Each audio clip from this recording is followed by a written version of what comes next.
the football palace that is Cowboy Stadium in Arlington, Texas.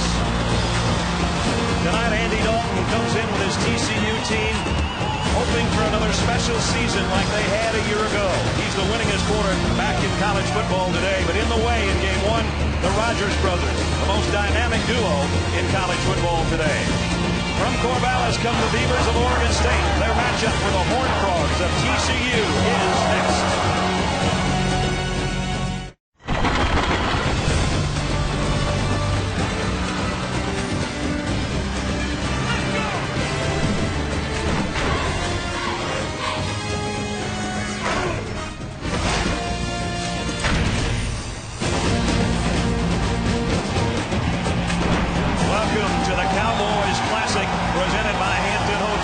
Featuring the Beavers of Oregon State from the Pac-10 and the Horned Frogs of TCU from the Mountain West. And here come the Beavers of Oregon State.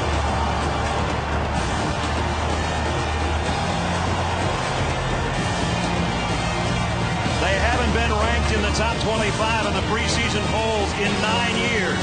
They come in tonight, ranked number 24. As you take a look at the AP top 10, Alabama in front out of San Jose State. Ohio State won on Thursday. You look at the rest, but you also look at TCU in that number 6 spot. That is their highest preseason national ranking in school history. Welcome to Arlington, everybody. I'm Brad Nessler with Todd Blackledge, and happy Labor Day weekend. You know, I talked about the Beavers of Oregon State without a preseason ranking a long time, Todd. Last year they were just one win away from making it to the Rose Bowl. They have some known commodities, but they also have an unknown commodity. Now, you mentioned the Rogers brothers. That's the known commodity. Wide receiver James, the senior, his younger brother Jaquiz, the junior running back, are dynamic playmakers. They accounted for over 60% of the Beaver offense last year, but that was with a senior quarterback. The unknown is sophomore Ryan Katz. Now, I saw him on the practice field this week. He has an NFL caliber arm and very nimble feet. But the bottom line, he's only thrown 27 passes as a college quarterback, and his first start tonight against a team in TCU that's led the nation in total defense the last 2 years. And against a team that scored almost 39 points a game last year, led by a senior quarterback who's got 29 career wins on the other side. Andy Dalton had a brilliant year last year till the end. He threw 3 of his 8 interceptions in the loss to Boise State. He, more than anybody, has been counting off the days to get back out on the field and to redeem himself and to lead this team. He is the undisputed leader of the Horned Frogs of TCU. After a perfect regular season last year, they stumbled in their bowl game. They're hoping for special times all season long again this year. And here come the Horned Frogs.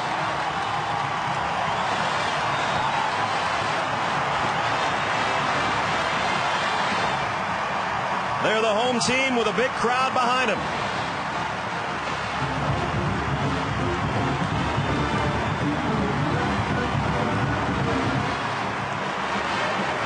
So tonight, Andy Dalton, the aforementioned quarterback for TCU, will be looking for his 30th career win as their signal caller. That will set a school record. But in the way, those two guys, they are fun to watch. Oregon State and TCU will kick it off when we come back. This is Dick's Sporting Goods Kickoff Week. The 2010 Cowboys Classic, brought to you by Tostitos, good times, guaranteed. Wrangler, for unbeatable comfort and value, you can count on Wrangler. Wrangler, real, comfortable, jeans. And Bud Light, it's a sure sign of a good time. Here we go. Oregon State won the toss, so we're going to get a chance to see their offense first. With more on the brothers Rogers, let's check in third member of our team, Holly Rowe. Holly? Well, James and Jaquiz Rogers are playing tonight about 4 hours away from where they grew up, and it's the first time they've been back home to play in front of their friends and family in Texas since they left home. They have about 30 to 40 family members here, including their mom, their sister, their brother, uncles. They had special T-shirts made that say, "We believe in Quan and Quiz." That's James's nickname. There could be distractions with this, but their coach, Mike Riley, told me that they were not too hyped, they were ready, they were focused, and that the guys themselves said this will be a business trip. We'll see tonight. Mike Riley, he's always had trouble getting his team focused and ready to play early in the season, but he's got a splendid record at Corvallis. This guy, what a record, and what he's done with this football program. Gary Patterson in his 10th season as the head coach of the Horned Frogs of TCU. As I mentioned, Oregon State won the toss. They'll take the ball. That means Kevin Sharples will tee it up. And back deep, James Rogers, one of the captains. They'd like to keep it out of his hands. Jordan Poyer is back there with him. So it's TCU and Oregon State, the boys of fall, as we're set from Cowboy Stadium in Arlington. Here we go. James Rogers a yard deep. Across the 20, fights his way out to about the 24-yard line. Here's the guy that Todd was talking about, Ryan Katz out of Santa Monica, California. Yeah, he is really talented. I mean, watching him on Wednesday, I mean, when you say a guy has an NFL arm, that means he can make every throw. And Mike Riley is an NFL coach, former head coach in the NFL. He knows what an NFL quarterback looks like. And this guy has got the physical tools. He just has not played much, but he is ready to go. And Mike Riley says, I'm going to tell him to let it rip. Just go play. First down, first play. We're going to let him rip it right here. And he's going deep. And it's James Rogers, and he just overshot it. Well, that's the way you open things up. That's called letting it rip. Yep. Greg McCoy was covering. Rogers had a step, but the pass was just a little bit too deep. They went after McCoy, who may be the fastest guy on this TCU team. A very fast team all over the place, but McCoy might be the very fastest. But Rogers beat him on that play. They shift now, and Jaquez Rogers gets back there at the tailback spot. Play action. Katz, trouble from behind. Down he goes. Ball is out. TCU's got it, I think. Battle at the bottom of the pile. Wayne Daniels came flying around the corner, and they're going to say that Oregon State got back on top of the ball. Well, he beat the tight end. Brady Camp, number 83, is trying to set inside to block him, and Daniels went right around him with that quickness. This is Daniels' year. He's the guy that's taking the spot of the departed Jerry Hughes, who was a first-round draft pick, and right away Daniels makes his presence felt. Last year, 5.5 sacks. It's the first one for him here in the opening moments. And now Katz will work from the shotgun on a 3rd down and 13. Fires near side and in and out of the hands of the intended receiver. Aaron Nichols would have been about a yard short of the first down had he held onto it. So it's 3 and out for Oregon State. Well, they got 2 bodies on Daniels that time to give Katz a little more time, and that time Katz was a little off with his throw. It was an outside route, and the ball was thrown to the inside of his receiver Nichols, and it resulted in the incompletion. Johnny Hecker will punt for the Beavers, and back deep, a guy that's very dangerous. He took 2 to the house as a punt returner last year, special teams player of the year, the Mountain West, Jeremy Curley.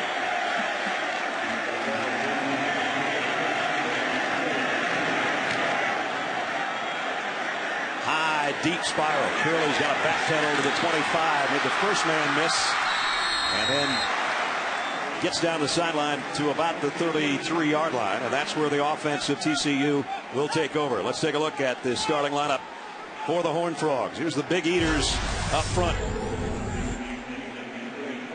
Cannon moves to left tackle, making his first start there. He was on the right side last year. Roth, the right tackle, his first start, and Kirkpatrick is the anchor at center. Ed Wesley starts in the backfield. Hicks and Curley, the wide receivers, with Jimmy Young, and the tight end Evan Frosch.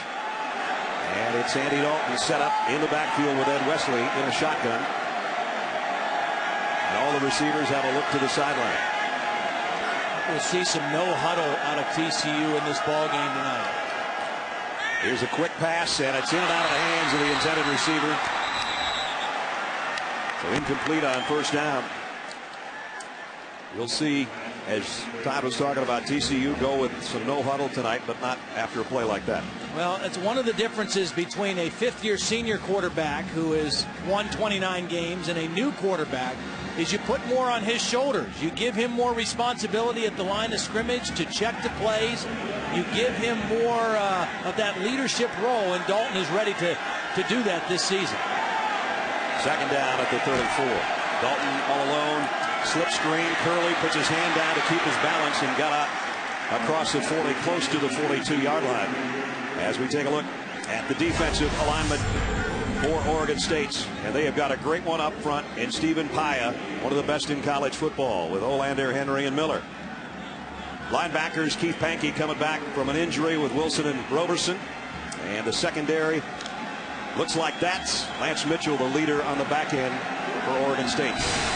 First third down of the night for TCU. 41% a year ago in their third down conversions. And it's Dalton who keeps it, and he's got the first down, and that's the dimension that he adds. People forget about sometimes that he threw for 2,700 plus yards last year, but he also ran for over 500. Just a little simple zone read play for him, and all the attention went to the back, and Dalton did the smart thing. Go north and south, get the first down, and get yourself a new set of downs. And he does at the 47-yard line. Wesley goes out. Fort comes in as the running back, but right now everybody split in the shotgun as Dalton's back to throw again. Fires, and it's right into the hands of Lance Mitchell. Mitchell back to the 32-yard line. 21-yard return, and Andy Dalton threw that right to number 10. Yeah, that was a miscommunication between Andy Dalton and two receivers. And he threw it right between two Horned Frog receivers. Watch, he's going to throw it right in between, and the only guy in between is Lance Mitchell for Oregon State. And a big break for the Beaver defense right away. Let's see if they think about a quick strike here. Just outside the 31-yard line. Here's Rogers. Backpedals his way inside the 30 near the 29. Corey Grant, the first guy to make contact. So Andy Dalton, who had those 3 interceptions in the Fiesta Bowl, didn't want to start out the first 3 minutes of this game throwing a pick. But it's given Oregon State a golden opportunity here. That was definitely some confusion on the part of the TCU offense on that play. Second down and 8. Cats in the shotgun. Set to throw. Going to go to the end zone. Touchdown. James Rogers.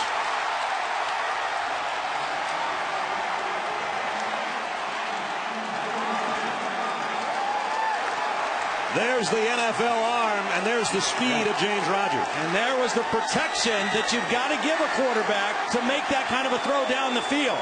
Great job by the offensive line, giving Cats time, and the stutter-step move by James Rogers to get open in the end zone. Well, you talk about taking advantage of the turnover. Took him 2 plays. Justin Cahoon in for the point after. And it's up and good. Well, just as TCU had picked up a first down and moved it near midfield, first of all, disaster hit with the turnover. Lance Mitchell with the interception. And just 2 plays later, James Rogers on a strike from Ryan Katz. Beavers 7-0 leaders.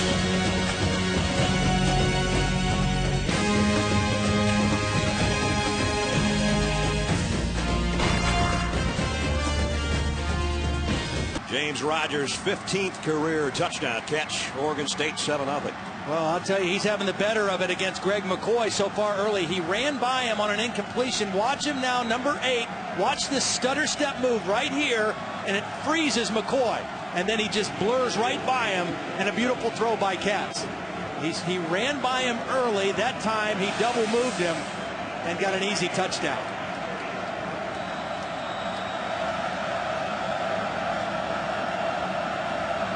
Cahoon to kick. Curley and McCoy are deep. And this will be Curley at the goal line.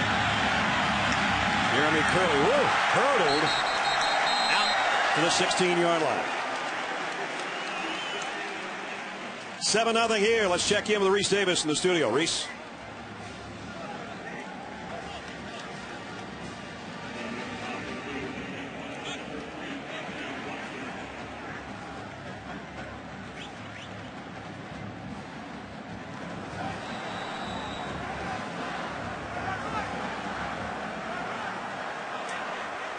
Certainly nice to have that kind of insurance behind the Heisman Trophy winner, huh?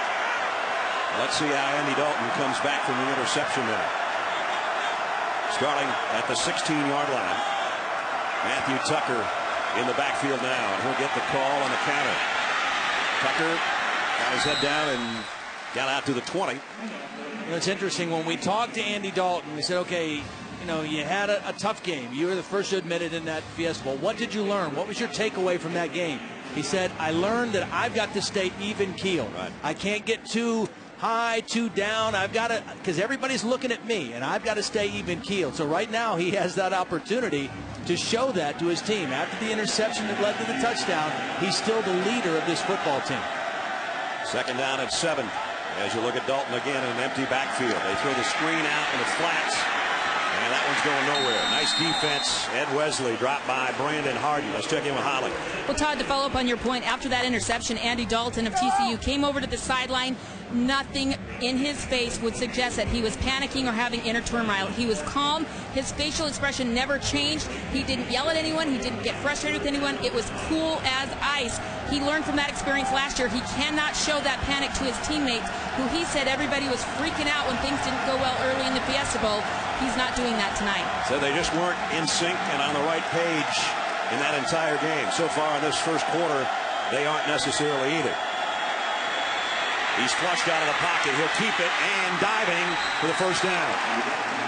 So he keeps his cool, gets what he can, and gets down, and it's first down, Horned Frogs. Well, my dad, who was a longtime football coach, always used to tell me, you've got to stay cool in the head but hot in the heart. And that's what Andy Dalton's doing right now. And right there you see coaches have talked to him about sliding. He says, I'm not comfortable with sliding. I'd rather dive and make sure I can avoid the hit that way. And because he dove, he was able to get the first down on that run. You saw his head coach, nothing cool about Gary Patterson. He's dropping sweat bullets over there already.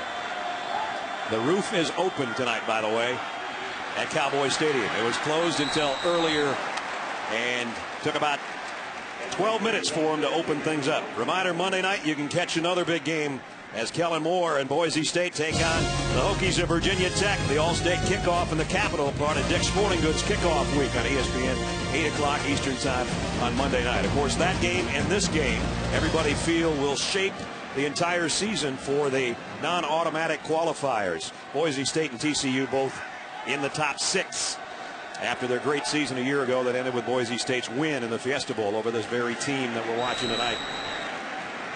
Pickup of about 3. Stephen Paya drops Matthew Tucker, but they're going to move the sticks.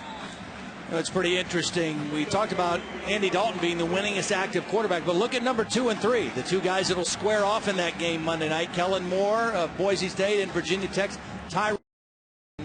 Ultimately, as a quarterback, that's how you're judged. Right. Wins and losses, not stats, not numbers. The only number that counts is wins. Colt McCoy's got the record as now a member of the Cleveland Browns. First down, play action. Dalton wants it all. Deep ball, got a man and got him in stride. On the run and all the way to the 10 is Sky Dawson. And he's a world-class track guy, and he showed his speed there. Well, Dawson showed his speed, and Dalton showed his poise because Taylor Henry, number 91, is bearing down on him from his backside. And if he holds it a half second longer, that's a sack. He waits, he throws a perfect throw to Dawson, and Dawson's speed gets the separation for the big play. 52 yards all the way down to the 10-yard line. And on a quick snap and first down, it's Matthew Tucker for about 3.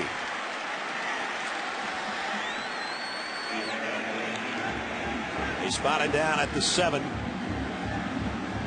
where it's going to be second down and goal. TCU in the red zone last year, 85%. 51 of 60. They're scoring opportunities. Right now they're set up at the 7-yard line. Wesley back in there as the tailback. Mark Johnson was a motion man. It's the option that way. And Wesley maybe got to the 5, close to it anyway. That'll bring up 3rd down and goal. Nice job by Wesley avoiding a negative play. Dwight Roberson, number 59 for Oregon State, was in the backfield defending that option well, and Wesley was able to just kind of step away from him and at least advance the football. Boy, Ed Wesley just told one of the wide receivers to get off the field. Josh Boyce just about threw him to the sideline. Empty backfield for Dalton. 9th play of the Horned Frog drive on a 3rd and goal. Watch the quarterback run here as well. He's going to run. I don't know if it was by design, but he heads to the pylon. Touchdown.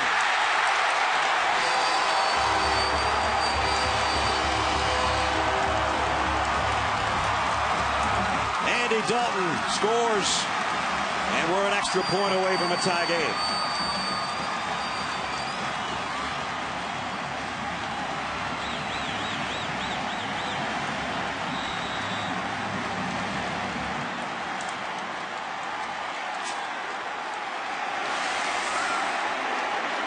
Ross Evans in for the point after.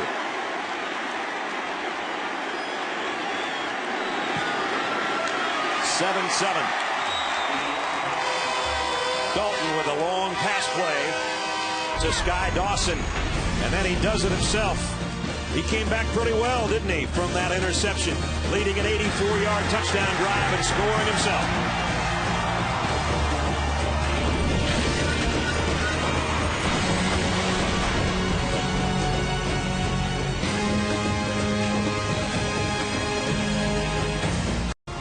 The 2010 Cowboys Classic is presented by Hampton Hotels. At Hampton, we love having you here. And in part by Dick's Sporting Goods. Every season starts at Dick's. Tie game at 7, midway point of the first quarter of the Cowboy Classic on a Dick's Sporting Goods kickoff week. TCU, an impressive drive led by their senior quarterback. Sharples to kick. Foyer and Rogers again wait on the other end. It'll be James Rogers again, this time from about the 6. Weaving his way through traffic, and he's out to the 30. Nice return. 24 yards again. Let's go back to the touchdown. Dalton does it himself, Todd. Well, he does. Now, first of all, as you mentioned, Ed Wesley had to take Josh Boyce, who's a redshirt freshman, and say, get out of here. You're not in this formation. And then Dalton, it was not a design quarterback run, but he had 5 receivers, and when everybody started covering receivers and crossing the field, he saw a seam and did the smart thing. For the second time on this drive, on a 3rd down play, he came up with a clutch run, this time 6 yards for the touchdown. That tied it, and now Oregon State goes back to work from its own 30. Cats pump fake and gives it to Quiz Rogers. And Jaquiz got about 3 as we check in with Reese in the studio.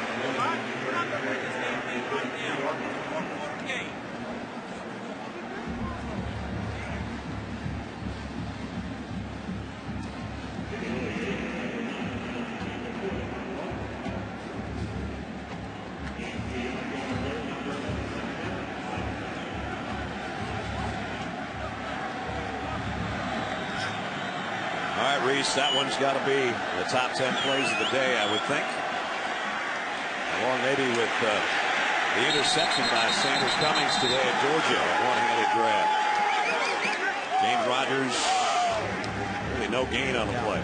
Well, TCU, one thing they're prepared for is the fly sweep. I mean, that's one of the staples of this Oregon State offense with James Rogers, and the speed of this TCU defense is going to string that play out most of the time.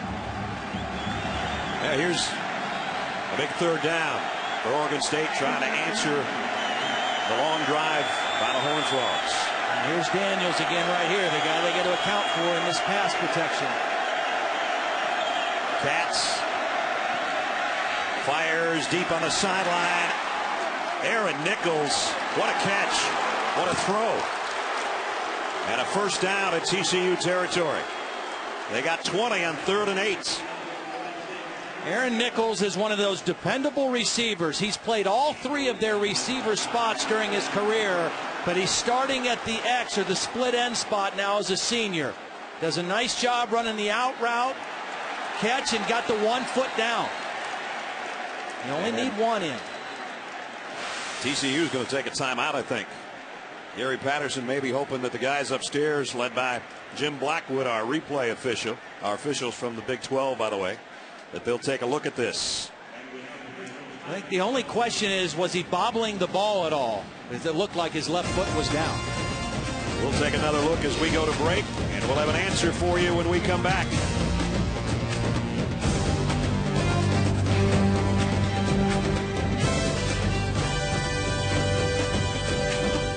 Gary Patterson called a timeout to make sure that the officials took another close look at that. They look at every play, obviously, but this was never under official review because it was a catch and a great one by Aaron Nichols as he stretched out, got his left foot and knee down before he flew out of bounds. So it's a first down, Oregon State at the TCU 48-yard line. We've seen a good blend of run and pass so far for Oregon State. We haven't seen any misdirection yet, and I would expect to see that soon against this fast flow TCU defense. I wonder if they get a screen maybe to Quiz Rogers at some point. They hand it off to him here.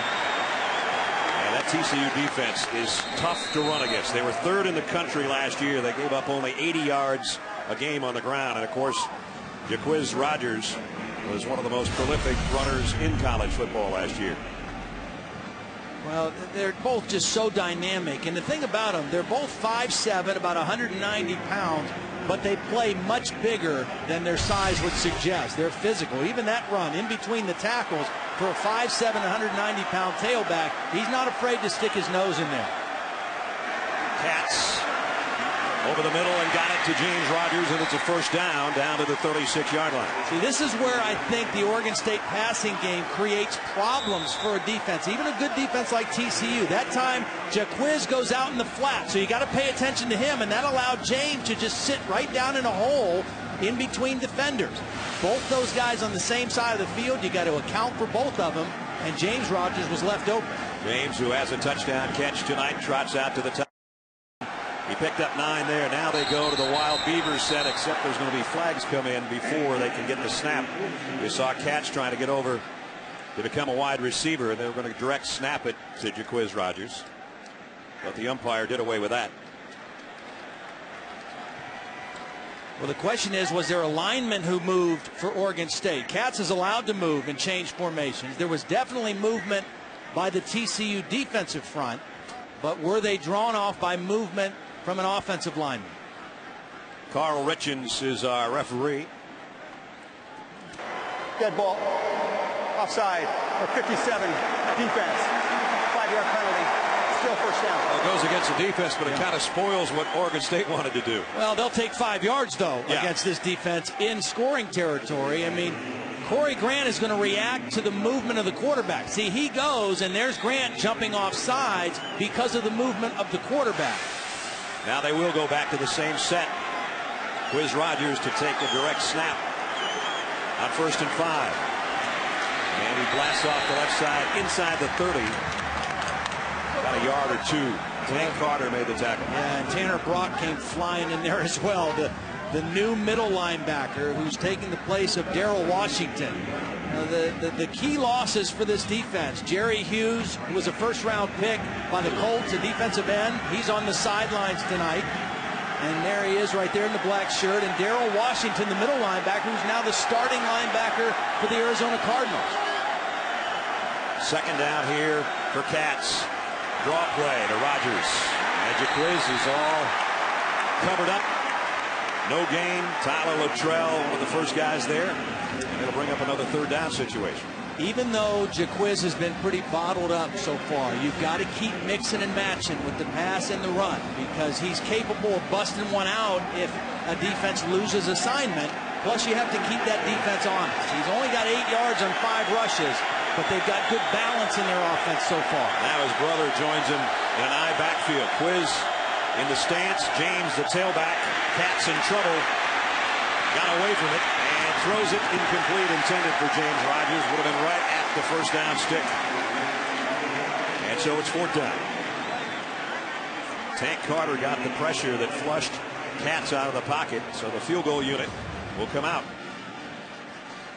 With a name like that, he had to be a linebacker. You know, I mean, he couldn't be a kicker or anything else named Tank. Well, he had to be a linebacker. His real name's Ricky, but ever since he was a little kid, he's been Tank. It's perfect. It fits. It does. Justin Cahoot will try the field goal. He was 22 out of 27 last year. His career long is 50. This one's from 47. Kick on the way. Pushed it to the left. And the Beavers miss a scoring opportunity, and that's a happy coach on the sideline. So it stays 7-7. TCU will take over after we check in with Reese Davis. Reese?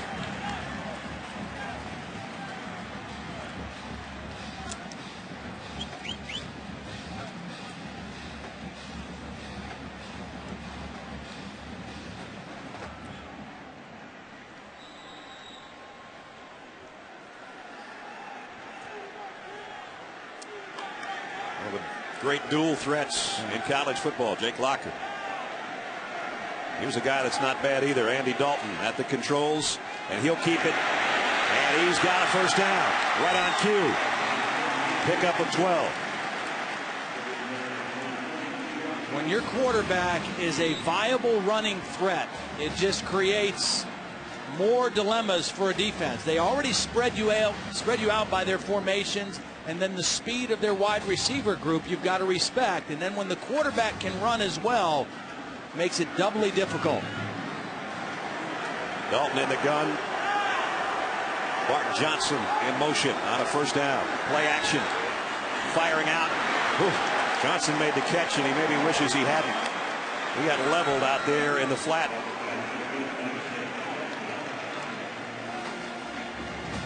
Tuimane let him have it after this reception.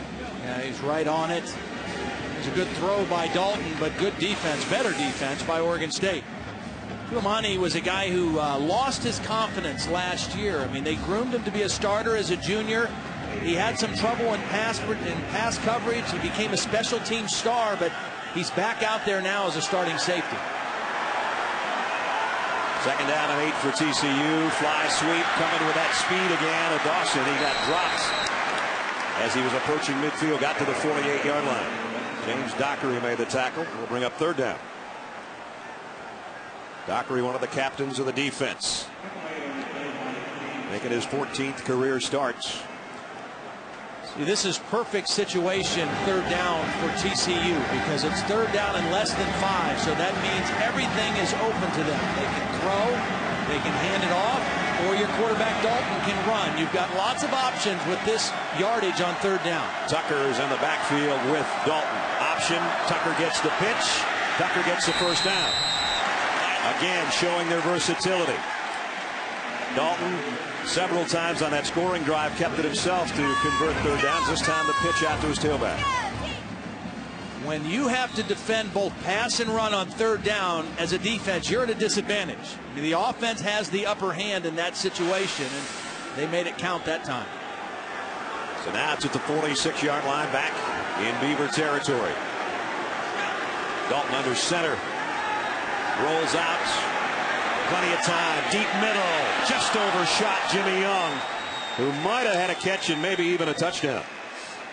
Well, ESPN2's coverage of Major League Baseball and the hunt for October continues tomorrow night. Giants take on the Dodgers. Sunday Night Baseball presented by Taco Bell as part of the hunt for October, presented by Lee Jeans on ESPN2 and ESPN3.com. 8 o'clock Eastern Time tomorrow night. Brad Nessler, Todd Blackledge, Hallie Rowe in the Cowboy Classic here in Arlington.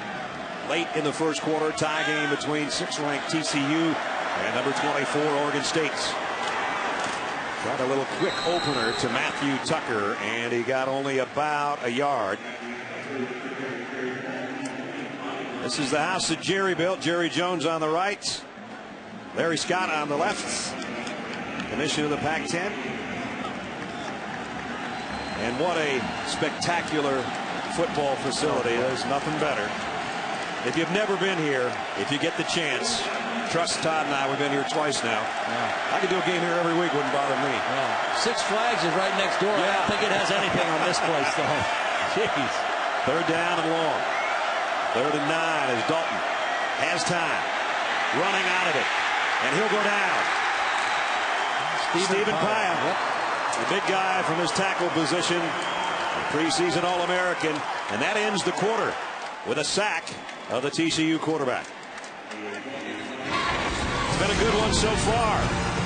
Dalton with a scoring run, Katz with a scoring throw. Oregon State and TCU tied at 7 here in Arlington.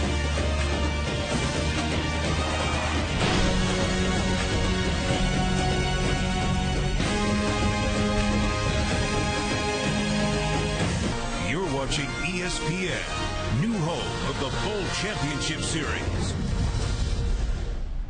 And TCU, part of the BCS last year, got out to the Fiesta Bowl and lost. They'd love to get back there again because that would mean they'd be playing for the whole enchilada, or in that case, all the Tostitos.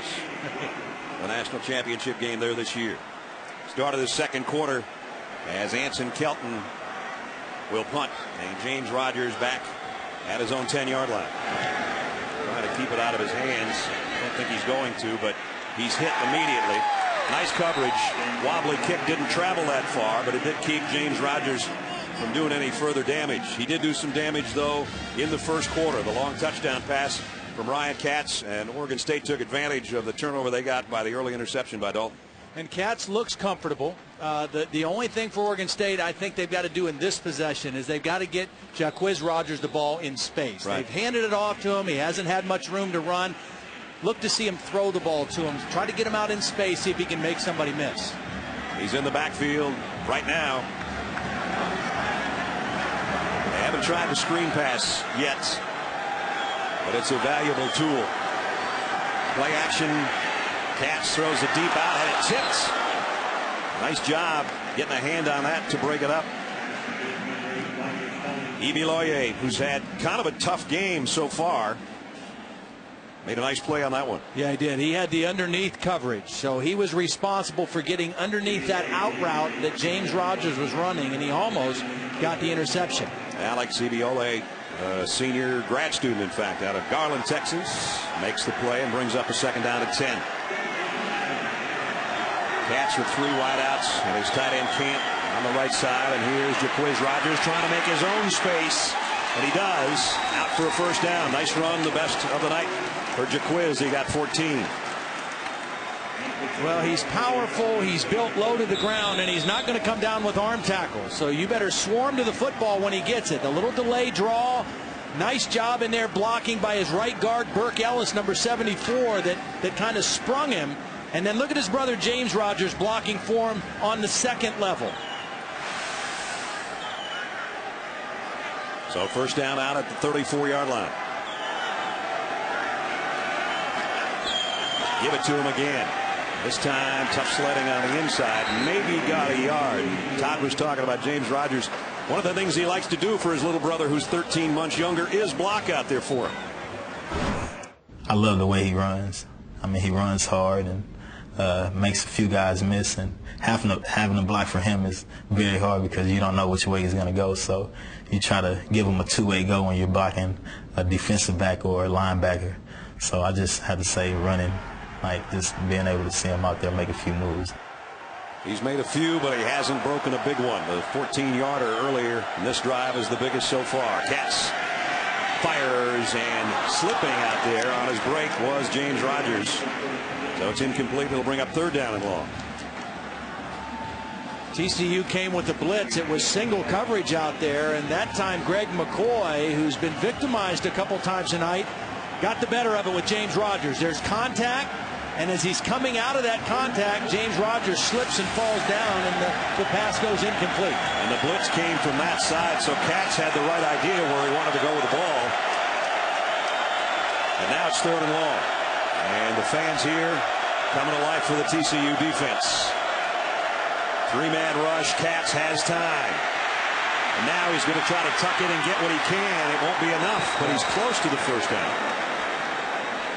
About a yard shy. You don't see TCU's aggressive defense do that too often. A 3-man rush, and they dropped 8. But, you know, sometimes you choose to blitz a young quarterback. Sometimes you choose to confuse one. And they confused him a little bit this time. Way too many defenders there for him to find an open man. And the umpire, Wiley Willingham, took a pretty big shot there, didn't he? He sure did. Tyler Luttrell got him right on the side of the head, but he popped right up and he's ready to go. He's a wily one. Johnny Hecker to punt. Jeremy Curley back deep.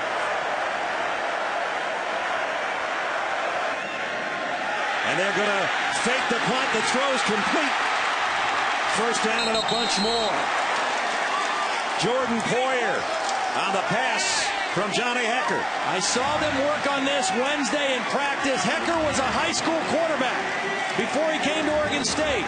He's an excellent punter, and he just raised up and made a beautiful throw to the out route. And he has the choice of picking which side he wants to work. No indecision, no hesitation, and a perfect throw to the outside to Poyer for the first down. Remember, a fake punt by Boise State is what did in TCU in the Fiesta Bowl last year. So here's a 22-yard pickup and new life for the Oregon State offense at the 34-yard line. Katz wants it all. Going to the corner, touchdown, Jordan Bishop.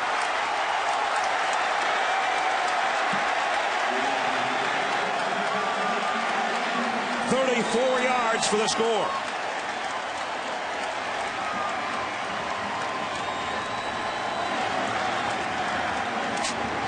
Boy, what a nice play call that time by Danny Langsdorf, the offensive coordinator.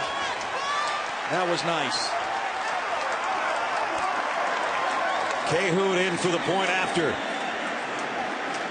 Moments ago, it looked like TCU would be on offense going the other way. Instead, in two big plays, it's 14-7 Oregon State.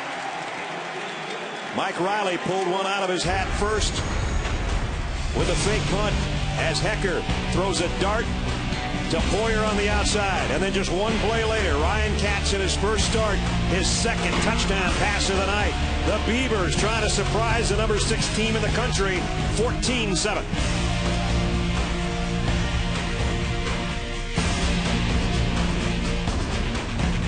Back at the Cowboy Classic, 14-7 after an 81-yard drive was capped by Ryan Katz, second touchdown throw of the night. And it was a beauty. He put it in the one spot that it had to be, and we'll take a look at it here in a minute. Yeah, two beautiful throws in that drive. Yeah. Hecker had the first one.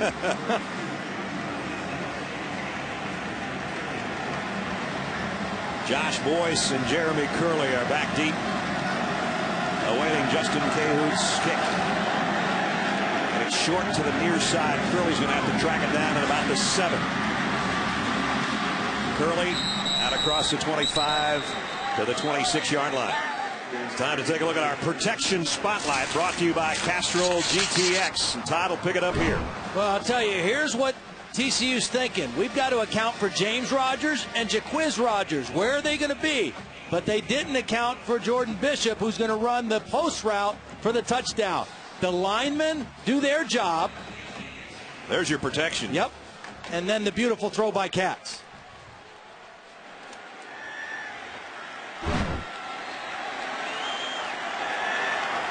So now let's see if TCU's got an answer. Trailing by a touchdown.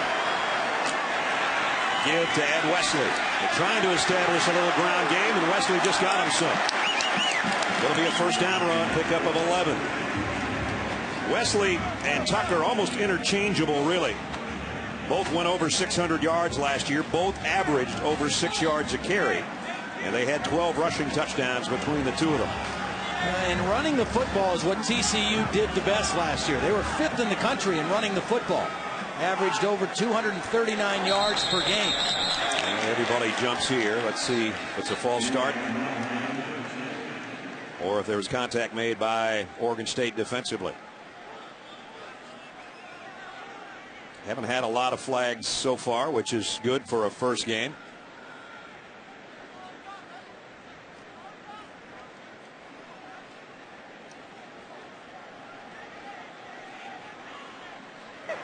Dead ball.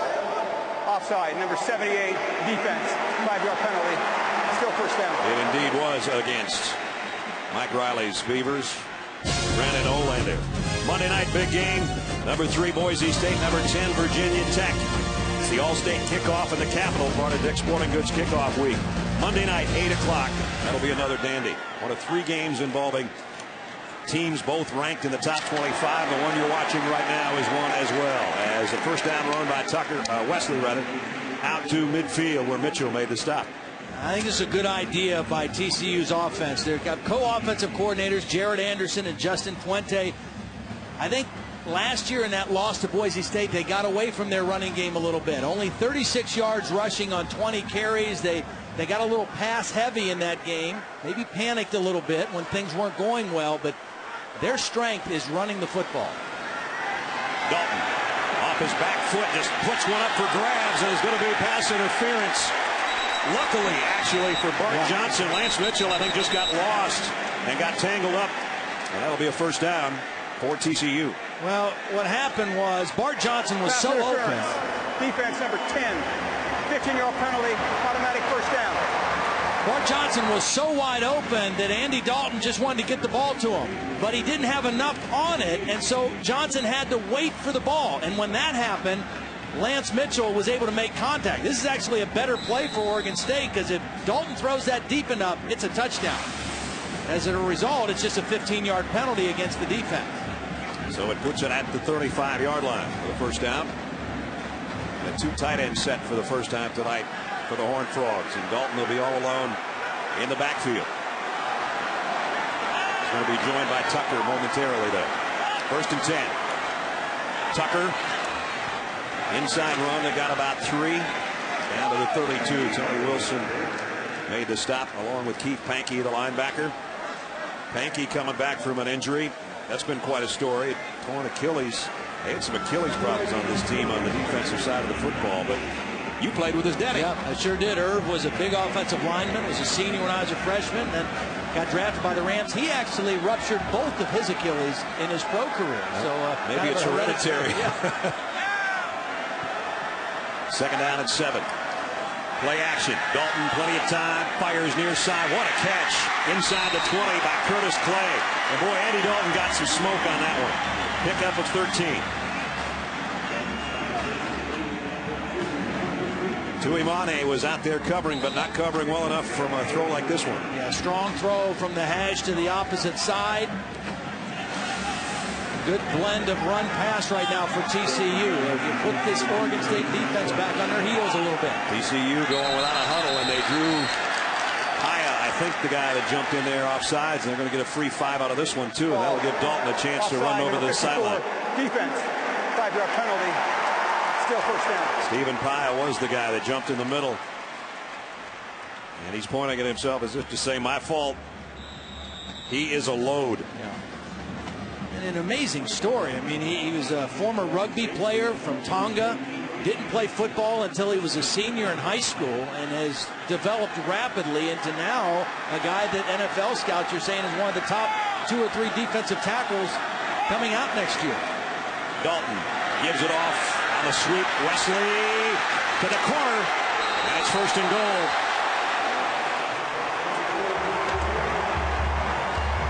Got it down to about the 2-yard line. I think is where they're going to spot it. Pickup of 11. That's one of the best runs tonight by Ed Wesley. Yeah, a more determined running game for TCU in this drive. The other thing that the running game does is it punishes the defense. It takes some steam out of them when you fire off the ball and run the football at them. So Oregon State defense trying to bring some different guys in and some subs. And Oregon State will take a timeout to make sure they get the defense they want out there. So it's going to be first and goal for TCU, but right now let's check in with Reese.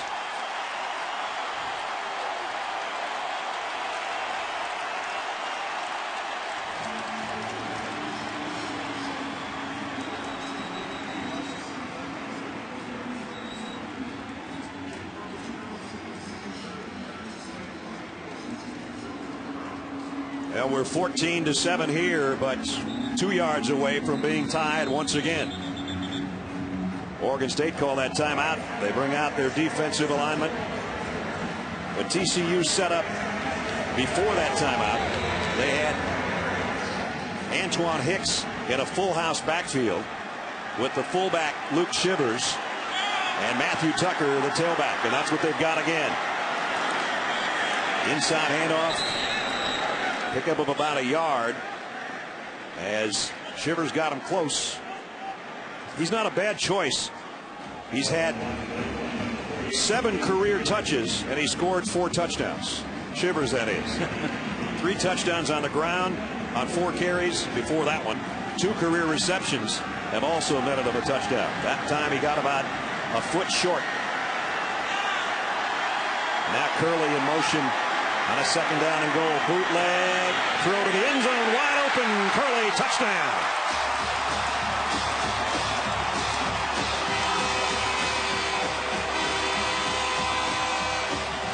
Andy Dalton, a 1-yard touchdown throw to Jeremy Curley. Really like the play calling on that drive for TCU. They made a commitment to the running game. That set up play action, and then down on the goal line on 2nd down, a great play action down. The good fake by Dalton. He hid the football, and then the nice soft toss to Curley.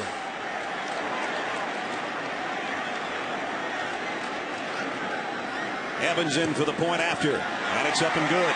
And it caps another long TCU drive. We've had some great looking drives tonight by both teams. Tie game, 14-14. 7-play march and 74 yards led by Andy Dalton. And we're even here with 8:39 remaining in the first half. Of course, a lot of conference shuffling going on in the offseason as Utah and Colorado will become part of the Pac-10. The Big Ten, Nebraska will be in next year. BYU, the announcement this week that they go independent and leave this Mountain West Conference that TCU belongs to. With more on that, let's go to Holly Rowe. Holly? Well, the coolest thing is this is the conference commissioner for the Pac-10. Check out how he's keeping up on his other schools right now and their scores. He's got the iPad going. I mean, this is a pretty technology-savvy guy. I'm impressed, I just have to say. Why have you taken it to that level? Well, we're in the most technologically advanced stadium in the world, New Cowboy Stadium. We've got a 60-yard scoreboard here. We've got 4 teams playing at the moment. It's a good way for me to catch up while I'm on the road. For those of us who want to catch up on what's happening with the conferences, you've said that your university presidents expect change. What do you think is the priority for you now after you've added 2 schools? Yeah. Well, we're getting ready for upcoming media negotiations, just looking to market the conference more as a national brand. The results of the Pac-10 on the field, on the court, have been terrific, but Pac-10's been a little passive, and we're just looking to step up our game a little bit. How likely would it be that we see further expansion? Well, for us, I think we're focused on 12, but I wouldn't be surprised if you see further expansion over time. I think over history, there have been regular moves, and I wouldn't be surprised if you see super conferences in the future. You see by BYU go independent. Pat Hayden at USC has made some remarks about that. What concerns do you have about losing members? I think amongst the top 6 BCS conferences, it really doesn't make any sense for schools to think about independence. The scale you get by being part of a conference, the leverage, the exposure, the revenue, the academic affiliation, the home for other sports, especially a conference like the Pac-10 where you're won more NCAA championships than any other. I don't think that's something the top 6 conferences really think about. All right. Thank you, Commissioner, and thanks for being so cool on the sideline. I'm just impressed by that iPad. Boy, when Larry got that job, he hit the ground with the wheels churning. And so the face of that conference will be dramatically changed. Loss of 1 by Jaquiz Rogers. Tank Carter made the stop. Tank's a preseason choice as the defensive player of the year in the Mountain West. Andy Dalton, his quarterback, preseason choice, and the guy that won the offensive player of the year award last season. Larry Scott, I'm impressed with what he's done, and I think the Pac-10 is going to be the most exciting conference to watch this year because of the talent level, and especially at the skill position this season. Well, they've got great running backs, some big-arm quarterbacks, and great receivers, as we've seen James Rodgers tonight, and this kid might be right in the mix. Cats, although nice play defensively by Greg McCoy to level Calhoun after he made the catch. Oregon State, you talk about USC, of course, they've had a great record in national championships, and Oregon, they're cross-state rivals. But you look at what Oregon State and Mike Riley's done in now his 10th season and his 2nd stint, really, at Oregon State after going to be the head coach of the San Diego Chargers. They've been sensational. They just haven't been good in pre-October road games. 1-12. Tonight they're playing a lot better. Katz, boy, he wanted to wind up and flip it, but he comes back to his safety valve, Rogers, and it's a first down. Boy, great protection again, and Katz didn't panic. You know, he stayed in there. He surveyed the defense. He knew that he was protected, and he makes the nice throw to Rogers on the sideline. Watch his protection. Now, it's only a three-man rush, but Katz doesn't panic. He says, I got 5 blocking 3. I can wait until James opens up, and he gets the completion. Greg McCoy and James Rogers had a hand fight going on there. They both had a piece of jersey of the other guy. It nets Rogers another catch and another first down at the 40-yard line. Here's a fly sweep. Marcus Wheaton. And Wheaton out of bounds as we check in with Reese Davis again. Reese?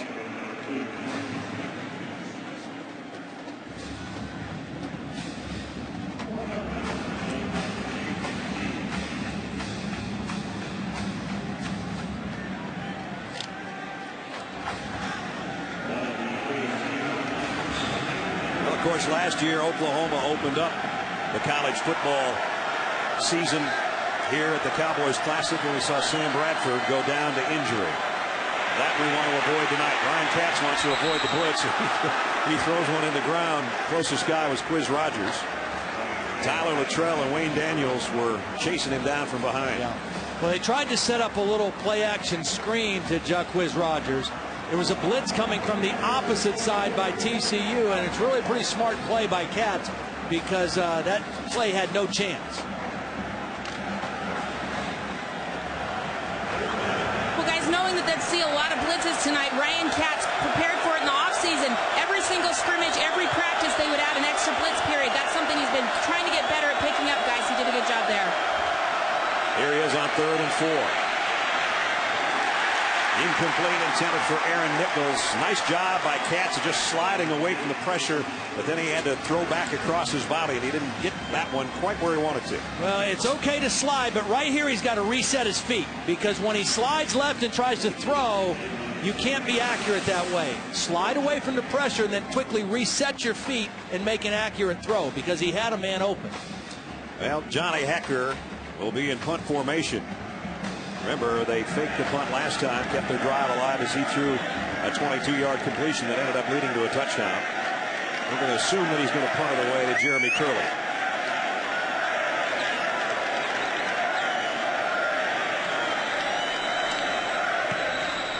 And whistle stopped play before he got the kick away.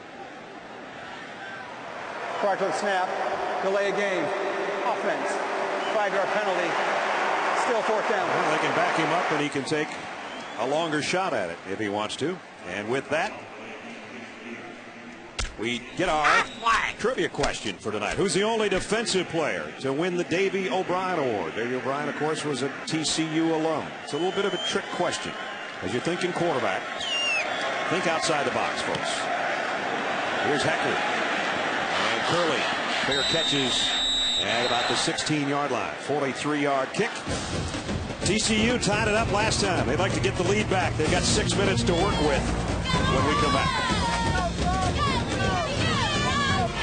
The 2010 Cowboys Classic, brought to you by Kingsford Charcoal. For your chance to win a $10,000 backyard makeover, play Kingsford College Showdown on ESPN.com. Reminder, they're going to rev things up at AMS tomorrow night. Atlanta Motor Speedway in Atlanta. The Sprint Cup Series is in Atlanta. Only 2 races remain for Jamie McMurray and Mark Martin to get off the bubble and then into the chase. Coverage starts NASCAR Countdown at 7. Racing begins at 7:30. Luttrell went off favoring. Yeah, it looked like he's in a lot of pain. I think it's his hamstring, and that could be a critical loss. You know, they start 3 safeties in this 4-2-5 defense, and he's one of the 3. The offense for TCU out there, they got 6 minutes.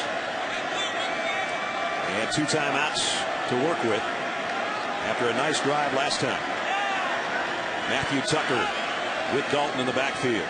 Andy with a play action, rolls to throw. And does. And throws a strike. Incomplete. Antoine Hicks had a play on it and couldn't hold it. Let's take a look at our Chick-fil-A drive recap, though. The last time they got the ball, A nice play by Curtis Clay to snare that shot from Dalton. Then it was Ed Wesley that got it down close to the goal line. And then Andy Dalton throws it out to Jeremy Curley for the touchdown. And that was what tied us up to cap a 74-yard march. Now they got the touchdown by throwing it, and they made a couple completions, but it was power running. I mean, they punished the Oregon State defense in that drive. Dalton flushed out of the pocket, trying to get rid of it to the sideline, and he actually completed that on the far side. Are you kidding me, to Curley? And Dalton was falling down when he threw that thing. Stephen Paya was coming like a locomotive, and Andy Dalton did this. Well, he does a great job just getting away. And then the strength, I mean, he was just trying to throw this away. He wasn't trying to throw a completion. He was trying to throw it up in the seats. But he didn't get enough on it, but he did get enough on it to get a completion. And that gives him a chance to pick up the third down, 3rd and 5. 7 out of 11 so far. A touchdown and an interception for Andy Dalton, the senior quarterback out of Katy, Texas. They've run every third down play so far. He rides his tailback and then tries to do it himself, and he's got another first down. 4th time he's picked up a first on a third down run. Because the third down yardage needed has been manageable, they've been able to run every third down play, and that just increases your chances. This is a little pistol formation, fake to the back, and it's the keep by the quarterback. A little different formation on this third down play, but the same result. Quarterback keeps, has an option threat, and gets the first down. At the 29-yard line. Dalton play action. Deep out, and overshot Curley, his intended receiver. Holly. Well, guys, Luttrell over here on the sideline, they're not sure if it's a pulled left hamstring or if just he's cramping up. He's trying to walk around on the sideline to see if the pain will go away, but he keeps grabbing his head, shaking his head. It seems like he felt something serious. Guys, this would be a huge loss. Think about it. Last year at this time, he was a 4th-string wide receiver. They said, we need you at safety, and so he did everything he had to do. He became their starting safety, and this would be a huge loss for them, not emotionally, but also X and O-wise. He's hoping they won't have to test it until the 3rd quarter, and maybe at halftime they'll have a little more time to rest. But right now, here's Dalton trying to throw a block for his tailback, who came back the other way and picked up about 4. Brandon Harden made the stop on Ed Wesley. If you're looking for the first time and you go, wait a minute, I thought I was watching TCU, and I don't get the uniforms. As you take a look at Wesley on this cutback run, and the quarterback getting a decent block, a little bit in there for Andy, put his head in there. New uniforms that they've never worn before, and it's horn frog skin basically for the helmets and the pants. So they got white, kind of whitish silver pants, and same with the helmets. I can't explain it. It looks like skin though, for the most part. They got a lot going on. They got a lot going on. And here's Dalton. He's got something going on the ground again. Although he's tripped up short of the first down, and flags fly into the secondary.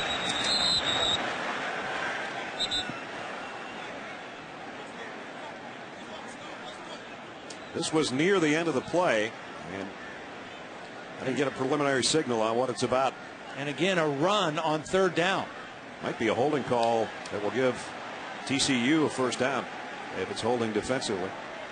Wow, that could be a real break because they finally got him stopped. It was actually when Dalton was just starting to hit the turf on his way down. Illegal block in the back, number 80, offense. Yeah, there you go. Decline, result of the play, 4th down. The preliminary signals by Carl Richards were all going the wrong direction. That's what had us bamboozled a little bit. So now they will bring out the punting unit. Anson Kelton in punt formation, and James Rogers back deep. I'm just guessing, but I'm going to go ahead and guess that Anson Kelton is the biggest punter in college football. At 6'4", 280. I think you're right. He hit this one a mile in the air. James Rogers has got to take a fair catch call, and does at about the 15-yard line. Still got 3:29 remaining in the first half. Both teams with 14 on the board. Stick around.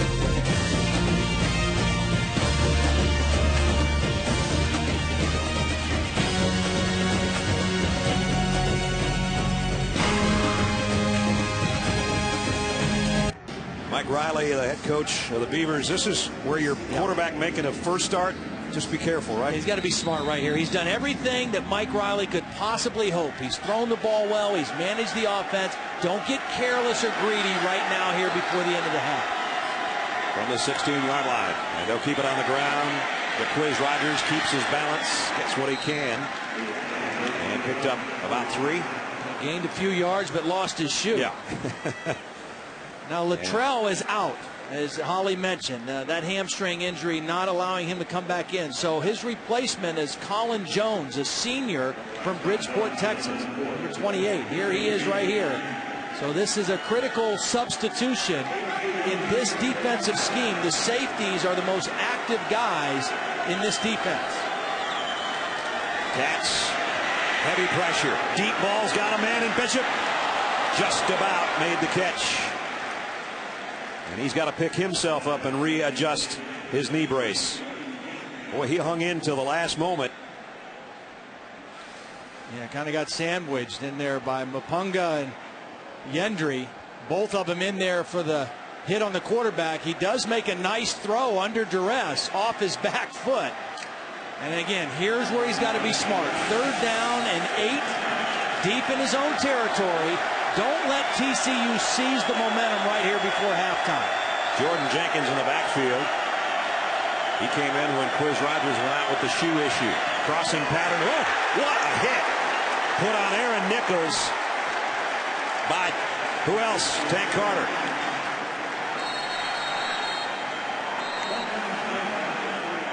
So it's 3 and out, and Nichols is still down after that collision. Well, you don't collide with a tank and get up right away. It was a clean hit. Just led with his shoulder. TCU called a timeout because that was a completion, so the clock was going to continue to roll. So Gary Patterson choosing to call a timeout to make sure the clock stopped. Tank Carter, the top returning tackler on this team, and he laid the wood to Aaron Nichols on that one. Tank Carter was a world champion BMX rider back when he was a kid. Here's Tank, a.k.a. Ricky. Took the lead right away, huh? He takes the lead and he never gives it up. That's a wire-to-wire job. That's a video from a race he won in Paris. And once he became a champion, he said, you know what, that's it. Put the bike away, give me the shoulder pads. Doing pretty well at both. Johnny Hecker set to punt. The spot on the field where maybe Jeremy Curley can get a return out of one of these. And here he comes on the fly at the 43. Curley down the sideline. Oh, it would have been gone. Hecker saved the touchdown. Well, Hecker better have saved the touchdown because that was a poor kick. It was low and it was right to Curley. I mean, that was a bad kick at the wrong time for Oregon State. Watch this ball leave Hecker's foot. Low. Curley's able to catch it moving up on the fly with a full head of steam. And so Hecker better stop the touchdown there. 34-yard return of a 35-yard kick, and now TCU is in business at the 23-yard line. They've got one timeout remaining. 1st and 10, 2:28 till halftime. Dalton fakes the throw, quarterback draw, and nice job by Dwight Roberson, the captain of the defense, the linebacker, to stay home and make the tackle. Still plenty of time for TCU to work. Yeah, lots of time for TCU. You mentioned the one timeout, but over 2 minutes. So nice situation for Andy Dalton to show his leadership, his senior leadership right now. He's got 5 receivers out there, including Bart Johnson and Sky Dawson, with Ed Wesley, the tailback, the slot man, to the top of your screen. So it's Andy Dalton all by his lonesome in the backfield on 2nd and 10.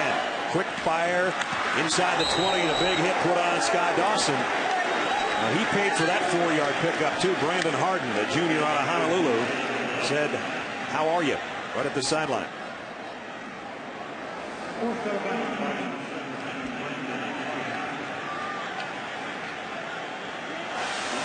brings up a third down. Now remember, TCU has run every third down, I think, to this point. I bet they throw this one, though. This one's a little longer. No. They're going to option it to Wesley, and he's got the first down and first and goal. Inside the 10 and a pickup of 10. Every time they've gotten that pistol formation, which simply means the tailback lines up behind the quarterback in the shotgun. Watch, they start out, they run a speed option that way,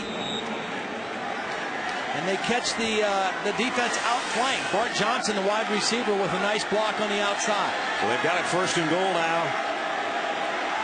Inside the 10.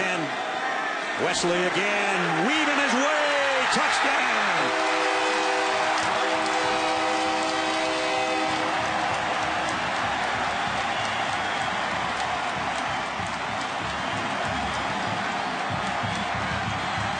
Horned Frogs have the lead for the first time tonight.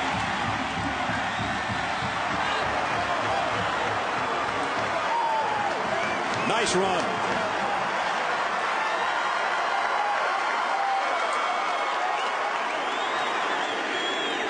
Ross Allen's in for the point after. I don't know that you can totally blame the touchdown before halftime on a bad punt, but it certainly didn't help the cause much. 21-14 TCU. Well, it allowed TCU to be ultra aggressive and just go at this Oregon State defense with great field position. And again, they went back to the power running to get down there. Watch this last run by Wesley. Nice job. They sealed things out. They blocked down, and a nice kick out block by the right guard, Josh Vernon, number 78, opens it up for Wesley. I've been impressed with Wesley's running tonight. You don't talk much about the ground game at TCU necessarily because those guys split so much duty last year, meaning Wesley and Tucker. And, of course, there's no LaDainian Tomlinson on this roster right now, but he's done a nice job here in the first half. 63 yards on 8 carries and a touchdown. So still 49 seconds remaining, barring a big kick return. You would think that TCU would have the lead at the break, but there's been a lot of fireworks offensively in this first half.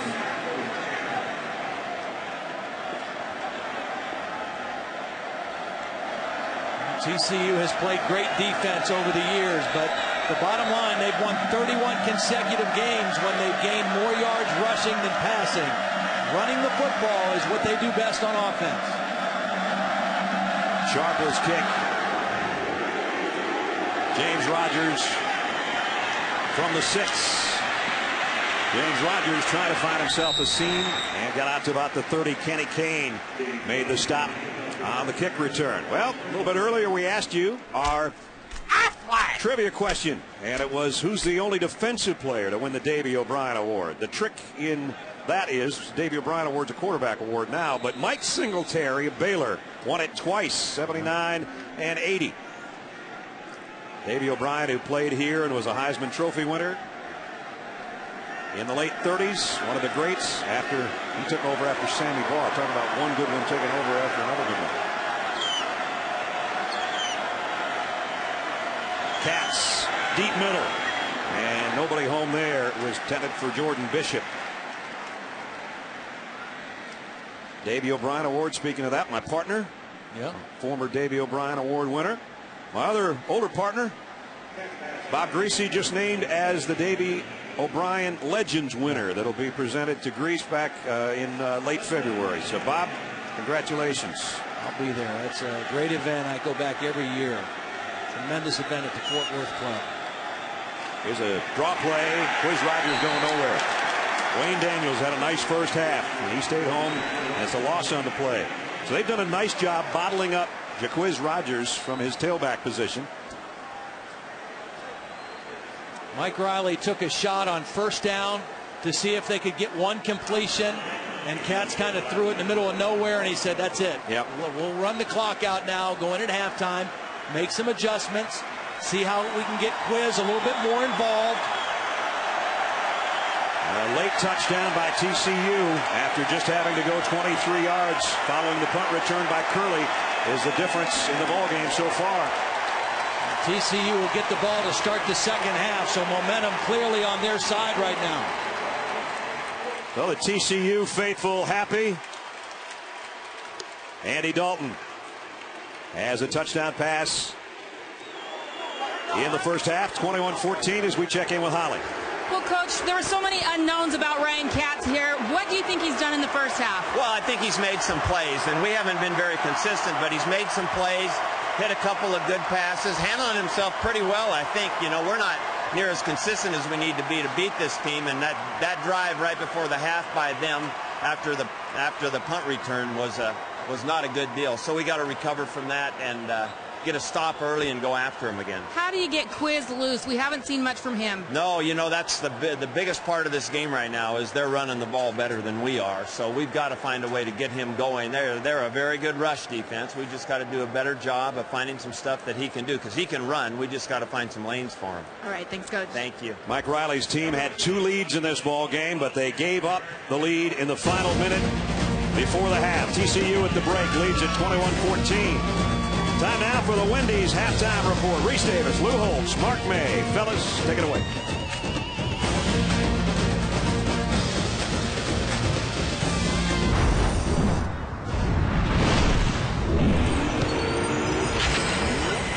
This is Dick's Sporting Goods Kickoff Week.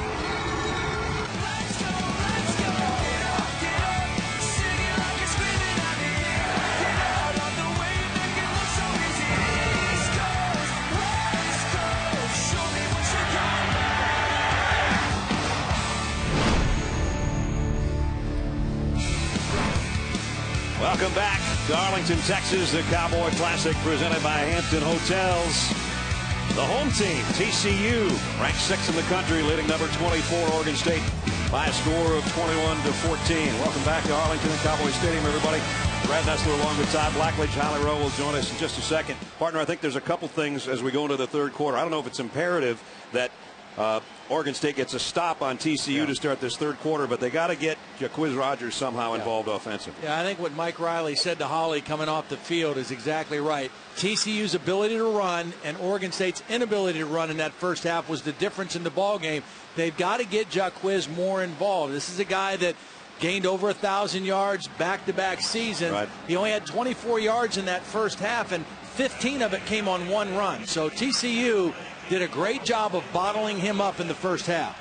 So we'll see how that develops. TCU's going to have the football first. Remember, they got almost a gift touchdown in the final minute of the second quarter to take the lead for the first time. They have it as we start the third quarter, 21-14. And the kick will go to Jeremy Curley right at the goal line. Curley heads to the middle of the field, hurdles the man. We got a flag down way back here at about the 35-yard line.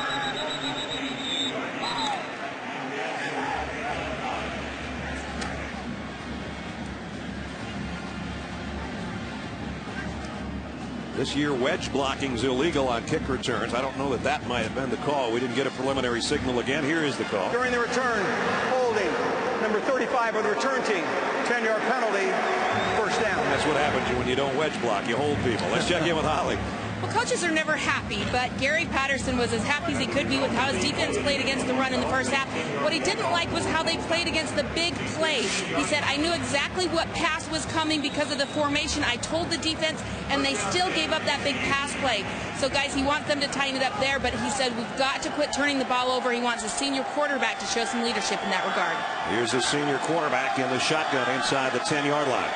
As the line of scrimmage is a 14 for the Horned Frogs. And the quick throw out in the flat to Sky Dawson, trying to use that speed. We saw him use it in the first half on one of his pass receptions. Lance Mitchell puts him down, though, as he got out to the 20-yard line. Well, interestingly, right now, Stephen Paia is not in the ballgame for Oregon State. Their best defensive lineman is standing on the sideline to start the third quarter, and that can't be good for Oregon State.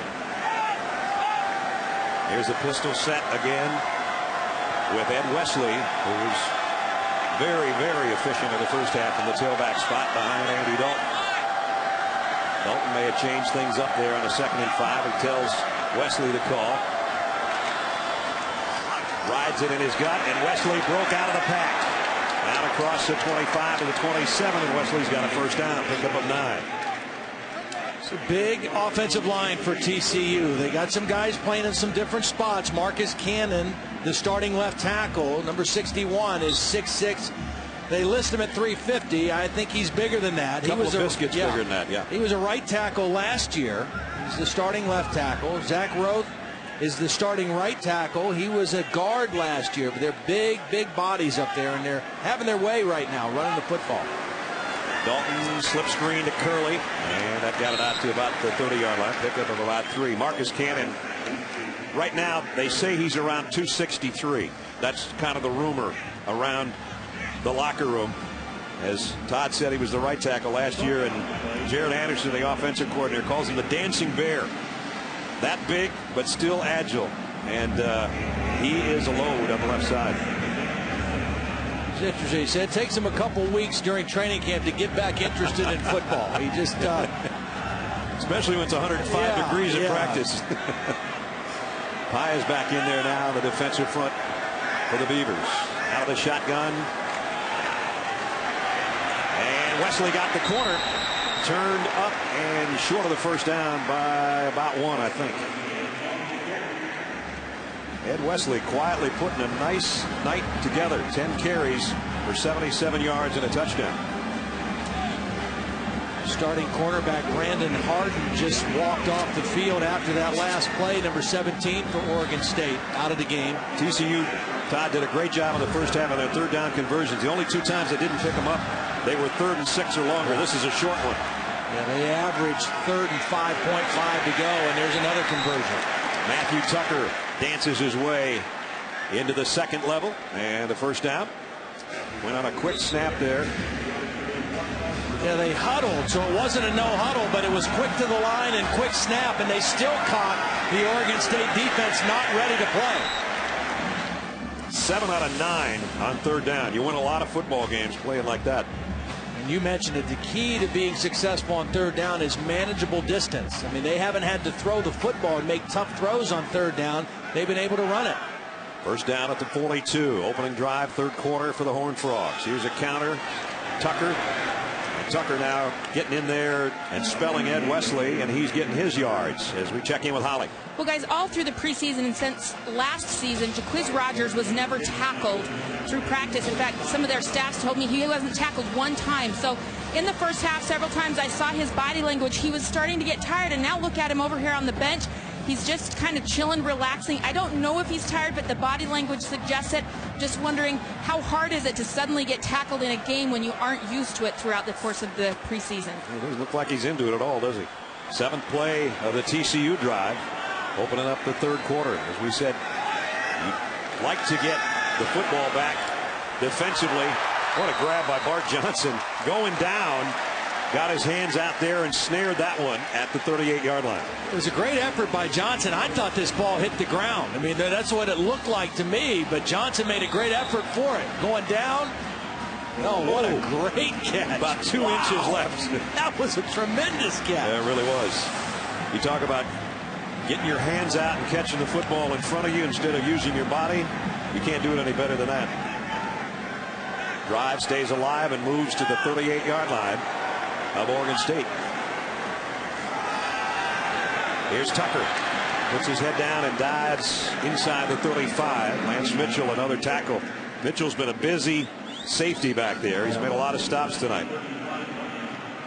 Well, you mentioned you don't know if it was absolutely necessary that Oregon State gets a stop in this drive. I think it is pretty critical because the TCU defense had dialed it up there in the second quarter a little bit and tightened down. And if they put another score up here, it could be a long second half for Oregon State. They put Wesley, a tailback, out in a bunch to the right. They're going to throw it back to the left, though, and it's Dawson, beg your pardon, Hicks. Antoine Hicks with the catch. And he's down to the 22-yard line. Pick up a 13 more. Andy Dalton mixing it up pretty well right now. Yeah. Well, they have weapons everywhere. They've got versatile backs. They've got talented wide receivers you have to account for, and a quarterback who can run. I mean, this is a very versatile offensive football team. To go with again, a defense that's been ranked #1 in the country the last 2 years in a row. We asked them what they are missing offensively. They say, well, you miss Ryan Christian, who's a wide receiver type running back playing for the Toronto Argonauts in the CFL. But other than that, they got all their weapons back. And here's Dalton on a keeper. And Andy got to the 22-yard line. Paya made the stop, lost his lid in the process. Stephen Paya, after a workout in the spring, bench pressed 225 pounds 44 times, which would be one off the NFL Combine record. That's how strong this guy is. He came in here yesterday when the three of us were at the walkthrough, and he just looked around and went, wow. All he could do is look at the video board here in this stadium, and he looked like a little kid, but he's anything but a little kid on that defensive front. Dalton throws out, flags are down. Wesley trying to break tackles and does inside the 20, but again, penalty marker at the line of scrimmage.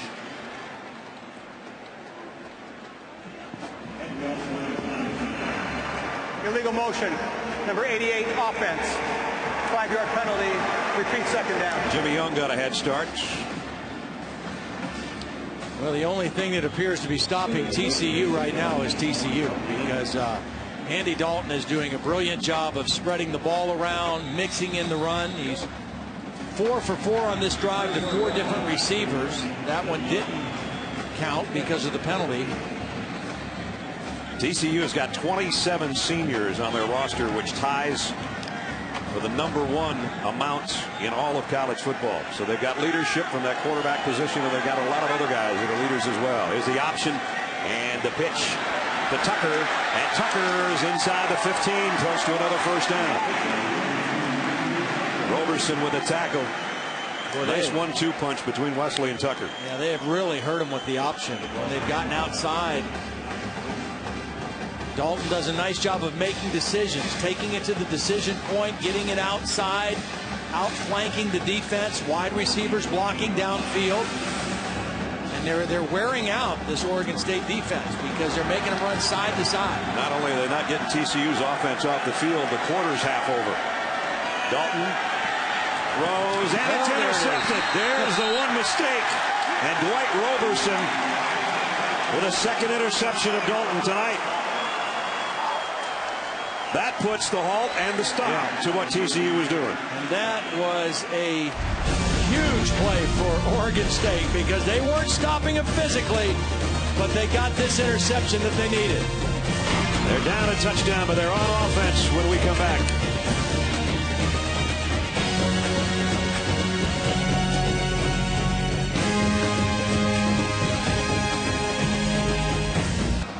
(21-14), Oregon State stops any further damage with that interception.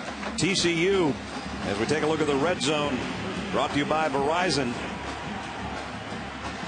An interception and 3 touchdowns in 4 possessions in the red zone tonight, but a costly one in the red zone by the redhead on that last throw.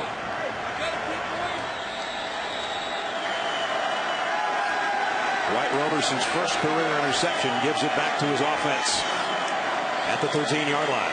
Ryan Katz loads and fires, and he throws it right back. Almost. Oh boy. Jason Teague had it right between the 2 and the 7 and couldn't hold on. And Katz now is one of his last 6, Todd.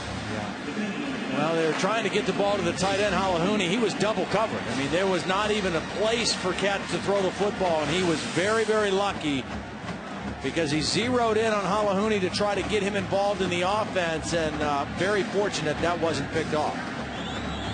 Jason Teague, one of the new starting corners. Rafael Priest and Nick Sanders were 4-year starters for TCU in those positions. So new starting corners tonight. He almost had the football right back for his offense. 2nd and 10 from the 13.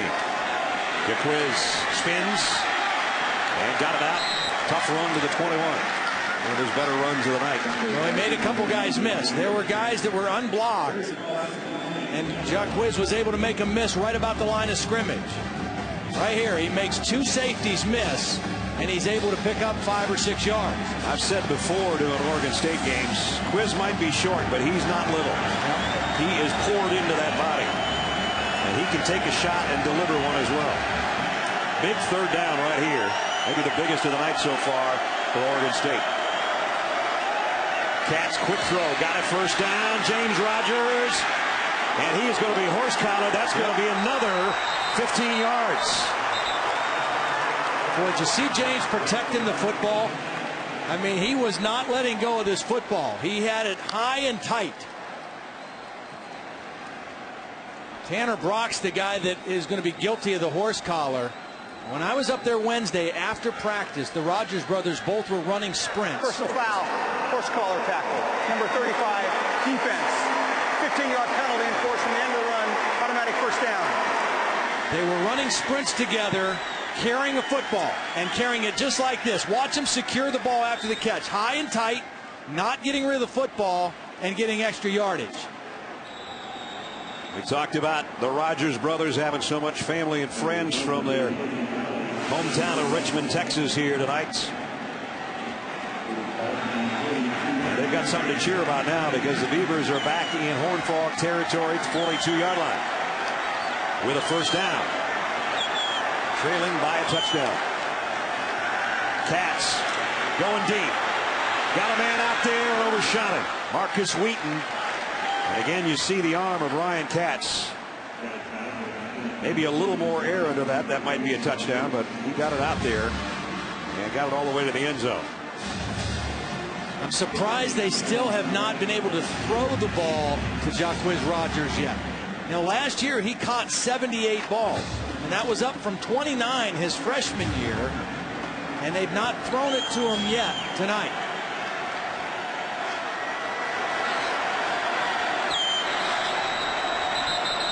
This one will be blown dead. Yeah, that timeout was called from the sideline. Mike Riley had to call timeout there. Timeout, Oregon State.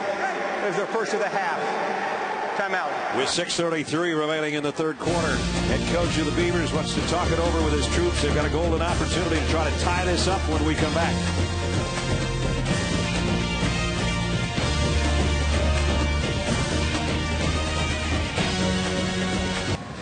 Back at the Cowboy Classic presented by Hampton Hotels. 21-14 TCU with 6.5 to go in the third quarter. With Todd Blackledge and Holly Rowe, I'm Brad Nessler. Nice to have you along on this Saturday night from Arlington, Texas. Oregon State trails by a touchdown. They got it 2nd and 10 though in TCU territory. And deep middle, and what a strike thrown by Katz down to the 22-yard line to Halahouni, and he's still heading toward the end zone. Well, the first time they were able to get him involved, remember they tried to throw to him on the first play of this possession, and it should have been intercepted. This time they find an opening, and he's a weapon in the middle of the field. A very good pass receiver. He's got good speed. Had 35 catches a year ago and does a nice job of hanging on to the football at the end of this catch. Got it down to the 17, 25-yard pickup. Now it's an I backfield with Darkins, a fullback in there. One of the few times tonight we've seen this formation. Play action. Katz going to the corner where nobody's home. Let's check in with Reese Davis.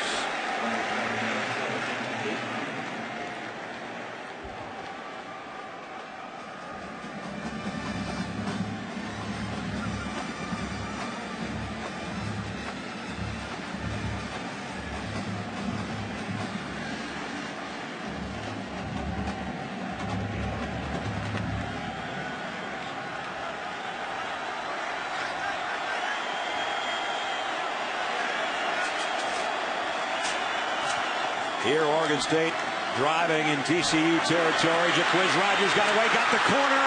Rogers. What a great block by James Rogers. James Rogers said in that soundbite he likes to try to give his brother a two-way go. That means you want to just size up your man and let him go in or out. Watch the block by James Rogers on the cornerback, Greg McCoy.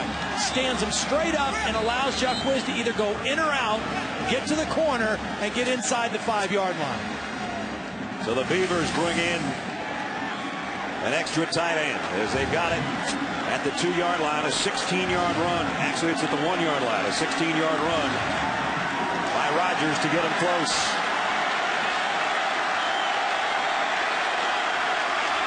Quiz again, tiptoes in, touchdown.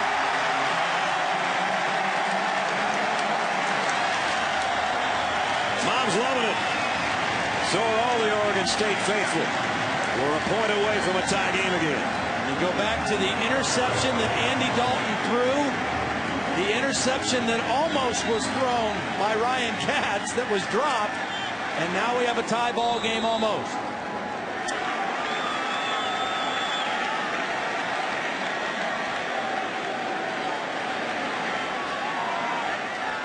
Justin Cahoot for the third tie of the night. It's up and good. Now Andy Dalton knows what his job is.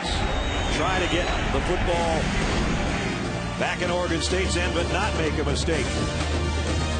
Remember this? This was the first play of this scoring drive. Almost threw it right back to him. As it turned out, they got it inside the 2, and Quiz took it in to tie the ball game up.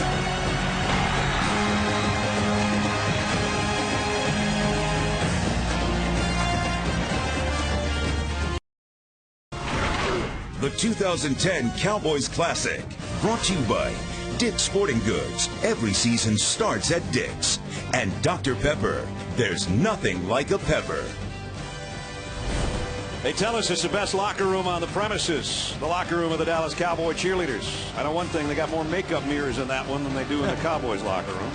21-21, 5:33 remaining third quarter. Jaquiz Rodgers finally got free for a touchdown to cap an 87-yard drive in 8 plays. So we're dead even for the third time tonight. He had a couple good runs on that drive. Yes, he did. Cahoot to kick. Jeremy Curley camps under it at the 6-yard line. Curley had a little seam for a second, got out to about the 29-yard line. Anthony Watkins made the stop there. Well, don't forget Boise State and Virginia Tech coming up on Monday night. You talk about implications as far as the BCS. Boise State with that high national ranking after an undefeated season last year. But Frank Beamer and the Hokies are waiting for him at FedEx Field. Yeah, I like the Hokies in that game. I got a lot of respect for Kellen Moore. We did the game against TCU last year. Chris Peterson, great coach. I think the running game of Virginia Tech and their physicality will be the difference in that game Monday night. Andy Dalton has set up shop with the offense at the 29-yard line. Play action. He's going to go deep down the sideline and incomplete. Intended for Jimmy Young. Dalton tonight has thrown a couple interceptions. Todd, you talked about the Fiesta Bowl. He had 3 in that game and lost, and there's a very vital statistic in his interception ratio. Vital and alarming if you're a TCU fan. When he throws no interceptions in his career, TCU is 22-0. When he throws 2 or more, they're 0-4. And he's thrown 2 tonight. That was good coverage that time by James Dockery. But again, Andy Dalton, he said what he took away from that loss and his performance, stay even keeled. Play the whole game. Don't lose focus and don't let your emotions get the best of you. False start, number 61. This isn't going to help the cause either. We'll back it up. Second down and 15. There's a new center in there, Jake Kirkpatrick, who's the senior and one of the offensive captains. He was shaken up on the last drive when TCU had the football. And so Josh Vernon has slid over there from his guard position. And that's never a situation you want to get in either, whether it's shotgun snap or just direct snap to your quarterback. In this case, it's going to be the shotgun. And the center does more than snap the ball in this offense. He's got to set the protections as well. A lot of thinking as well. Dalton. There's a good throw to Curley. First down. Out of bounds. About the 42-yard line. Pickup of 18. Now, everybody remembers Curley as a return guy. That's where he's made his biggest plays. But he was the leading receiver on this team last year with 44 catches. He's become a very good receiver throughout his career. Jared Anderson told us, the offensive coordinator, he's got to remind him all the time, just think of everything as a home game. Says he tends to lose focus on the road. And he said, I'm going to tell him, make sure even though we're not at our own stadium, this is our home game. Well, he was focused on that catch, and there's a first down at the 43-yard line. Here's the option that's been successful tonight. Pitch to Wesley, and it's successful again. All the way inside of 45 to the 43. You know, playing defense and good defense is about leverage. It's about staying on top of the offense. If they run outside, having more guys outside to force it in. And every time TCU has run this option, they've been able to leverage the Oregon State defense. They've been able to get outside and get more people out there to block than they have defenders. Here comes a quick snap again. And it's Wesley again, and another first down run. Well, right at it. He got about 10 more, and he's over 100 for the night, and he's averaging about 9 yards a pop. Comes up limping a little bit. He's had a heck of a game. Yeah. What I like here, too, is the answer by TCU. Go right back down the field. Do it by running the football, which you do best. Mix in some pass, and don't panic. There's no reason to panic. We've overcome the turnover, and now we're coming back this way. Whoa. Wide snap, but they got it down anyway. And Tucker, and that was one of the best hands job of the night by the quarterback, Andy Dalton. He had to reach out there, snare that one, and then pitch it almost all in one move. Again, yeah, the new center. Watch this one. Whoa. Well, he knew he was going that way. Yeah. I guess he said, I'll give you a head start. I'll lead you a little bit. That's better than going the other way. Yeah, you got that right. We saw that today with Florida. They had major problems snapping the football. Did they ever? Tucker again, bulldozing his way for what might be another first down. And right now that offensive front of TCU is kind of wearing out Oregon State's defensive line. It's going to be close to a first down. While we're checking it, let's check in with Reese. Impressive statistics by those three. There were some big games all over the country. Aaron Murray, making his first start for Georgia, had a big game.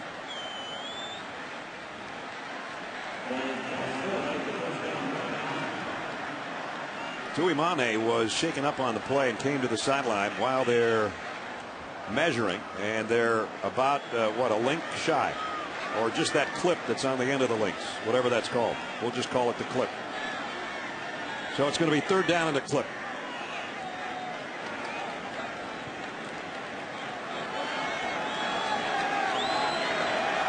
Last time on third down and this short, TCU passed in this spot on the field and had it intercepted. I don't think they're going to do that again. Not with about 2 inches to go. Matthew Tucker, the lone setback. Dalton will do it himself, and he's got the first down. Check in with Holly Rowe. Holly.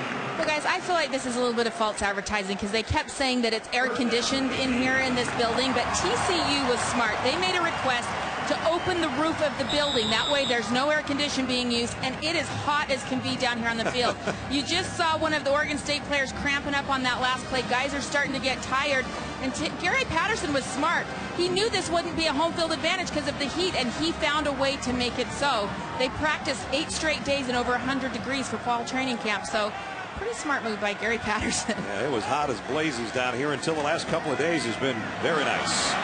Mark Johnson with a very nice reception and out of bounds inside the 15. Well, Holly's right about the advantage for TCU. I was up in Corvallis on Wednesday, and when I landed in Portland, I realized that all I had was shorts and flip-flops and T-shirts, and I needed to buy a pullover to wear to practice on Wednesday afternoon because it was not hot up there this week. It was pretty nice, but not hot. Here's a quick snap. Tucker down to about the 11. And again, running the football like this takes steam and heart and legs away from a defense. Especially when you're working in what is a hotter condition, as you and Holly were talking about it here. They had the roof closed until the pregame, and it takes about 12 minutes to open it up. They're trying to keep their defensive linemen as fresh as possible, knowing that they've got a fourth quarter to play.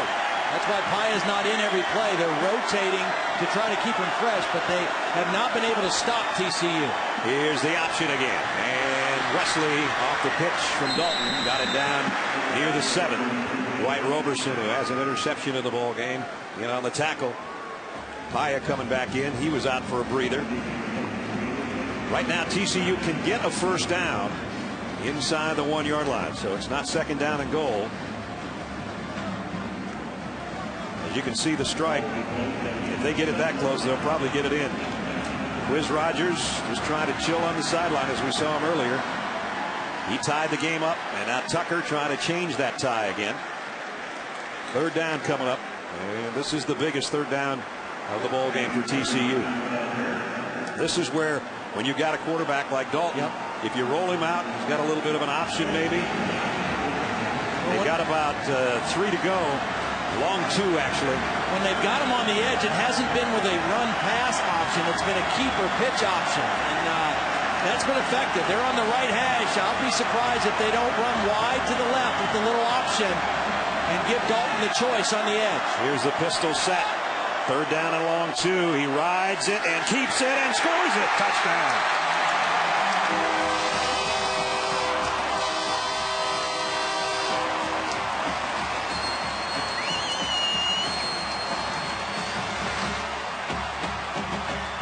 Andy Dalton for the score from 3 yards out. Well, watch the defensive end, Taylor Henry, 91, just crashed right down on the back, and it left a little hole, a nice seam there for Andy Dalton to squeeze in. Ross Evans for the point after. And it's good. And another lead change back in the favor of the Horned Frogs. And for the 6th time tonight, Andy Dalton on a third down situation picks up a first down rushing. More importantly, in this case, not only a first down rushing, but a touchdown rushing. And that gives his team the lead, 28-21. Well, watch again. Taylor Henry is the end over here. He's going to chase this play, thinking the back's getting the ball all the way. And watch the nice job by the quarterback. Put it in the belly, keep it, and then pull it out the last minute, and enough of a crease to get it into the end zone. So the lead goes back to the Horned Frogs, ranked 6th in the country, trying to take this opportunity in this football season to do what they did a year ago, which is run the table in the regular season. And a lot of people think if they get by this game, they've got Utah down the road, and there's an SMU game that might be tough, but they're capable.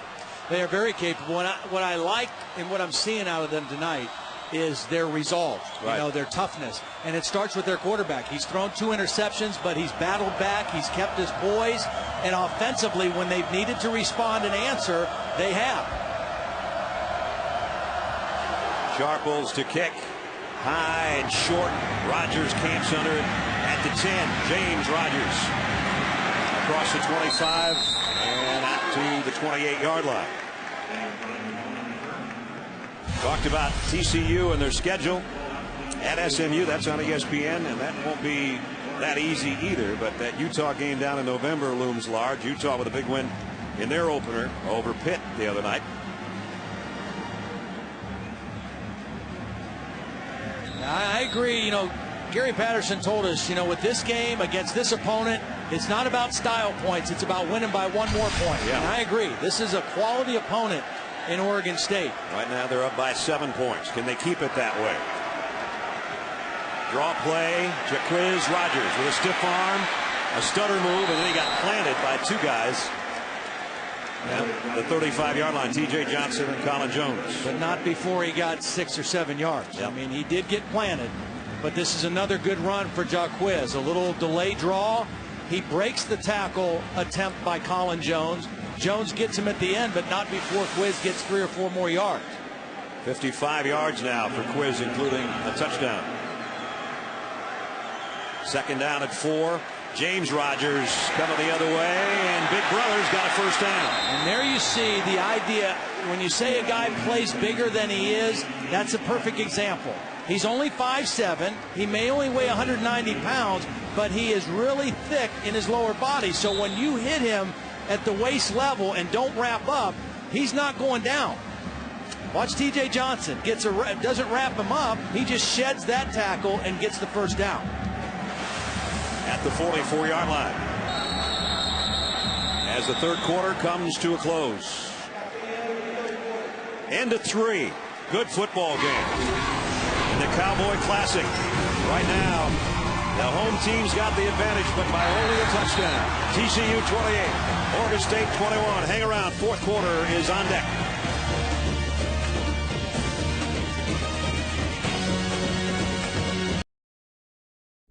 You're watching ESPN, new home of the Bowl Championship Series.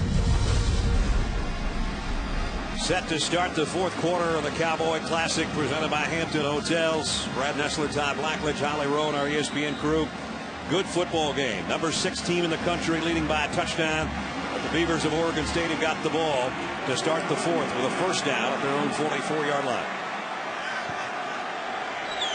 Quiz Rogers, a single setback. They fake it to him. Ryan Katz loading, firing, and tipped by Tanner Brock, the middle linebacker. See, now that's one I think he's got to dump off to Jacquizz Rogers. He tried to go downfield, and it wasn't there.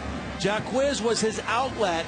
He's got to dump it off to number one and see if he can make a play. Watch Jacquizz. He's out here as an outlet receiver, and he passes up on going to him and throws it down the field. Let Jacquizz get it in space and see if he can make a play for you. You can see the reaction of Rogers. Kind of tipped his helmet back as if to say, if he just would have gotten it to me, I had a little room to work. As you look at the eyes of Quiz, second down and 10. Katz fires, incomplete on the out. Aaron Nichols, the intended receiver. Now it's third down and 10.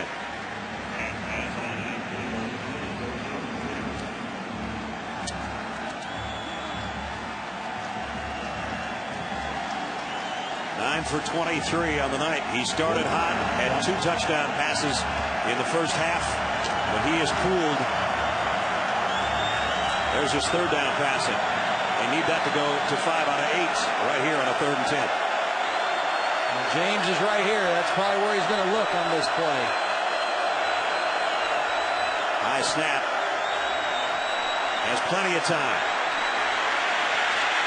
Got away from the rush, now running for his life, and down he goes. Tracked down by Wayne Daniels, his second sack of the night. A great second effort by Wayne Daniels. They are able to flush him out of the pocket. Daniels doesn't give up on the play, keeps his chase alive, and is able to trip up Katz before he can throw the ball. A lot of times when a quarterback gets outside of the pocket, there's open receivers down the field. Daniels was able to trip him up. We saw Jerry Hughes with a big smile on the sideline, cheering on his former teammate as Daniels doing it like Hughes used to. Here's a nice kick from Heckers. Curley way back at the 10. No fair catch, and he's drilled. Great coverage. 49-yard kick and absolutely no return. Dax Gilbeck got down there on special teams to make the hit. ESPN2's coverage of Major League Baseball and the hunt for October continues tomorrow night. Giants and Dodgers will get together. Sunday Night Baseball presented by Taco Bell. Part of the hunt for October presented by Lee Jeans on ESPN2 and ESPN3.com. 8 o'clock Eastern tomorrow night. This is another one of those critical defensive possessions for Oregon State.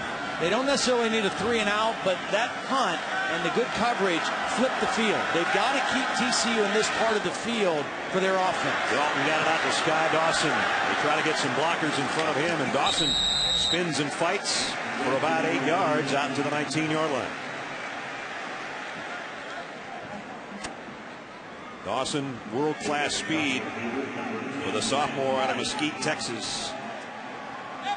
He'll become more and more a part of this offense as the season rolls along. Talk about speed and world-class speed, including a gold medal. Former Cowboy Bob Hayes here in the Ring of Honor at Cowboy Stadium. Let's check in with Reese Davis. Reese?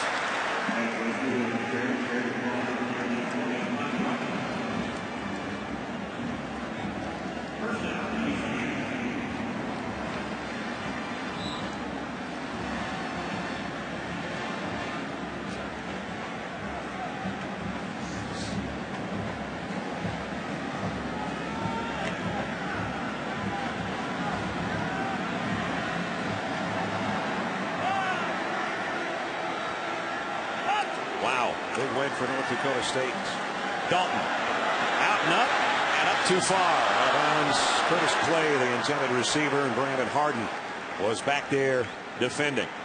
29 victories in the career for this young man, Andy Dalton. One more win would put him in the record books in school history. He would pass, yes indeed, slinging Sammy Baugh, who was an All-American in the 30s here and went on to a great NFL Hall of Fame career, great punter as well. He won 29 games for the Horned Frogs. And if Andy wins this game and he's up by a touchdown, he goes in the record books with his 30th win in a TCU uniform. And of course, there's a Sammy Baugh building named here And Andy kind of said, maybe they can put me in parentheses or something. He basically just told us the other day, man, to be mentioned in the same sentence with Sammy Baugh, are you kidding me? Well, here's the play right here for Oregon State. They did a nice job on 1st and 2nd down. Maybe the longest 3rd down play TCU has had tonight. 3rd and 8+. They've got to come up with a stop. They still could get good field position after a punt if they get a stop here. And in long yardage, they're 0 for 2 on these 3rd downs. Big play by both teams, for both teams, right here.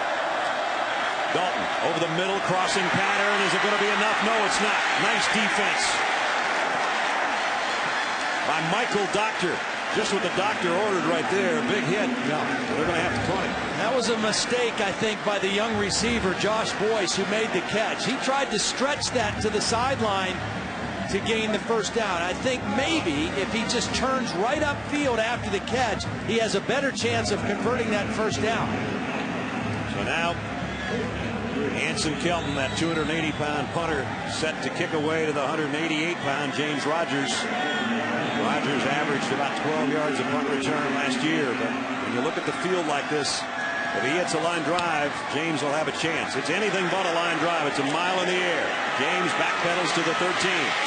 Got by 1. James Rogers, 20, 25, out to the 27. Did what he could. And little brother Jaquiz getting ready to put his lid on and be part of the offense. Can Oregon State come back and tie it up? Hang around, find out with us.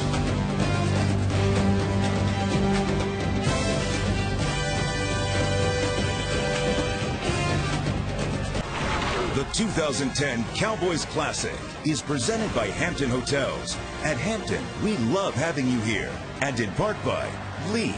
Getting comfortable never looked so good. We've got a great one going on here at the Cowboy Classic. We'll have another one for you in the All-State kickoff in the Capitol as part of Dick's Sporting Goods kickoff week, Monday night, 8 o'clock. Boise State ran the table a year ago. They're ranked 3rd in the country, and Virginia Tech number 10 at FedEx Field. 1st down, Oregon State trailing by a touchdown with 11:13 remaining. Quiz Rogers, a tough 4 yards. Tank Carter as we check in with Holly. Well, all preseason, all anyone said around here is, what in the world will TCU do without Jerry Hughes? And Jerry, I'll ask you, how do you think they've done so far without you? I think they're doing great right now. They're up in the game, they're winning the ball game, and that's all that matters right now. Daniels has had 2 sacks in your old position. What is it about how Gary Patterson teaches defense that allows you guys to be successful? You know what? He takes that speed and he kind of just molds it and puts it on the field. Wherever he can get that speed on the field, he's going to do it. And, we got a great defensive line coach with Dick Bunkers. He does a great job of coaching us, teaching us moves, and just getting us out there. All right, well, he's taught him some moves. He's going back to the Indianapolis Colts, and he said things are going pretty well up there for him, guys. All right, good luck, Jerry. The Ted Hendricks Award winner is the best defensive end in the country last year. And there's Coach Bumpus, who Jerry was talking about. Jerry was also named the Mountain West Conference Male Athlete of the Year, something that was just awarded recently. Even though he's a pro now, he was a great amateur here with TCU. A huge 3rd and 1. The up man's got it, and the up man's got the 1st down. That was Jaquiz in the fullback position with James behind him. That's 2nd or 3rd time they've shown that formation tonight. I mean, you just see the toughness of Jaquiz Rogers. Here's the smallest fullback in football right here. That's exactly right. But he sneaks right through there. He knows what he needed for 1st down, and he's not afraid to put his nose down and go get tough yards. Ryan Katz has a look with Rogers behind him on 1st down. Fakes it to him. Wants to go deep on the sideline, and James Rogers broke it up. Wow, Greg McCoy, a great closing burst, or it would have been a touchdown. He had a great closing burst, and because Ryan Katz had to kind of double clutch this throw, he wasn't able to get enough on it. Rogers has him beat with the stop and go. But the ball hung in the air a little bit, and McCoy was able to close the gap, but it's because Katz had to kind of pull it down and reset because of the pressure and got the throw off a little bit late. McCoy, by the way, is a 4'3", 240 guy, too, so there's no lack of speed out there. And he and James Rodgers have had a battle all night, including that last play. Second down at 10 for the Beavers. Cats in the gun. Time to throw, but it's high and through the hands of Aaron Nichols. That one he had too much on. Well, and I think Ryan Katz, the youth and inexperience of Ryan Katz is starting to show up a little bit more in this second half. 2 of 9 now in the second half. And he's missed his last 5. And see, that was an easy one.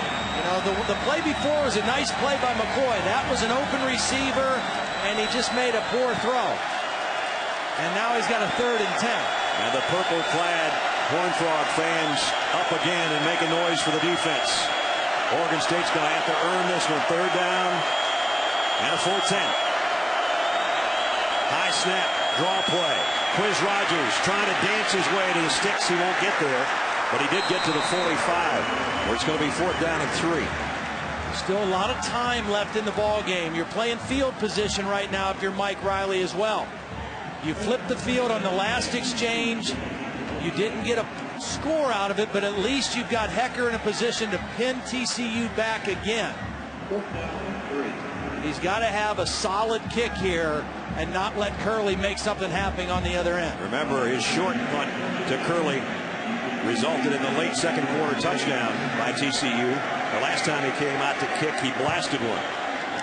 Snaps a little low, he handles it, and he kicks it high in the air, and this is going to have to be a fair catch by Curley at the 16-yard line.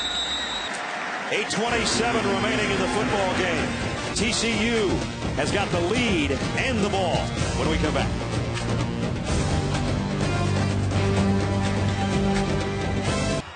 Bart Johnson right there, number 6, part of our All-State Good Hands play of the game. And here it is. Good Hands play brought to you by All-State. Watch this throw from Andy Dalton. And watch Bart Johnson take it off with his fingertips, the top of the turf. There's about 2 inches to spare right here. Great catch. Sometimes a quarterback makes a receiver look good, and sometimes a receiver makes a quarterback look good. Absolutely. What Gary Patterson wants from his offense right now is eat some clock, run the football, and flip the field. And they have run the football very well tonight, especially with this guy who's over 100 yards. Ed Wesley bounces out of bounds, knocked out by Dockery. Well, that's not what he wanted. He didn't want his running back to run out of bounds and stop the clock.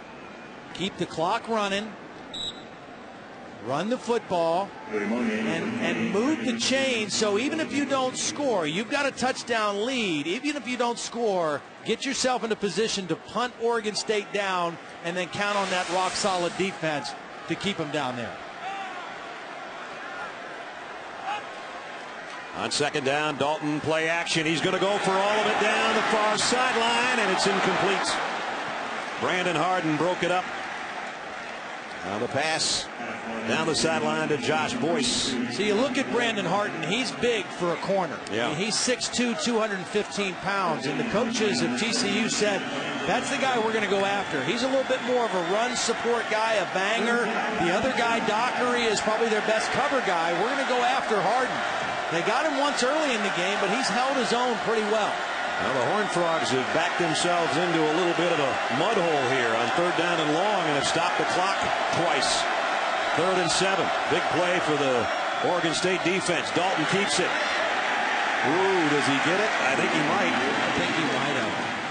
Well, Beavers are saying the ball's out. I think he got the first down. You talk about a big run. If indeed that's a first down on 3rd down and 7, it is. Andy Dalton, who had a touchdown run to give his team the lead, has now on 3rd down again come up, and this time it's the longest run he's come up with on a 3rd down conversion right here. And he's not a slide guy. He's a guy who's going to go head first and forward towards that first down marker, and another big run for Dalton. Now he's back in the shotgun in the pistol set with Wesley behind him, and the clock is moving. 7:25 remaining in the ball game.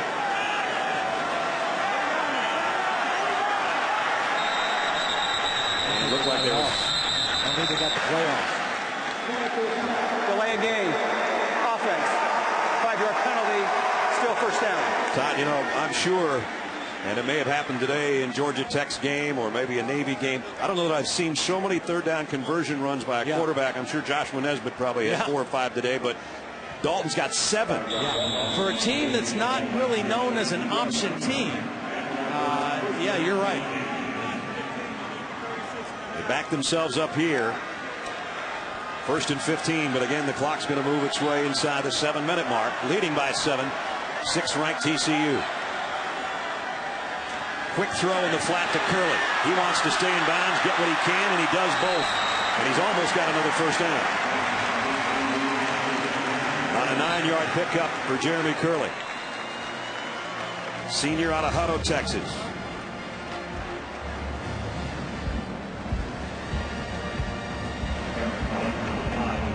Nice accurate throw, and you mentioned it. Curley did a real nice job of staying in bounds, getting what he could, getting it into a second and very short situation. That ties his career high. His career high was 6 catches in the Fiesta Bowl. He's got 6 more tonight. And now the Horned Frogs have gotten a first down again on the ground as they're churning up yardage on the ground. They're well over 200 yards rushing.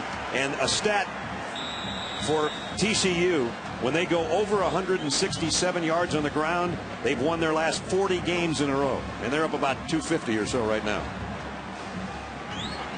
Well, again, this is exactly what Gary Patterson wanted out of this drive. I mean, obviously, you'd love to score again and make it a 2-score game. But if you don't do that, at least now you've gotten in a position where you can pin them back if you have to punt and trust your defense. And put it on the shoulders of a quarterback making his first start on the other side. And out to the 47 is Andy Dalton, and down to the field to Holly. Well, Brad, you mentioned it earlier, the unusual color of the TCU uniforms and helmets.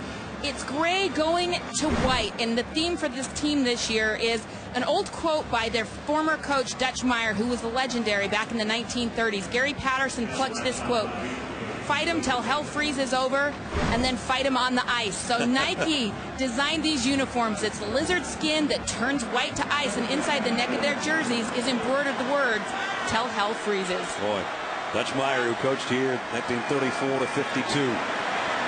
Here's an end around. Young wants to stay in bounds, and did. He got down before he's actually shoved out over there on the far side. And a pickup of about a yard. That was Tucker, beg your pardon. So the clock will move. We're under 5 minutes. TCU trying to hang on in front of 46,138 tonight at the Cowboy Classic. 3rd down, it's usually Andy Dalton's down.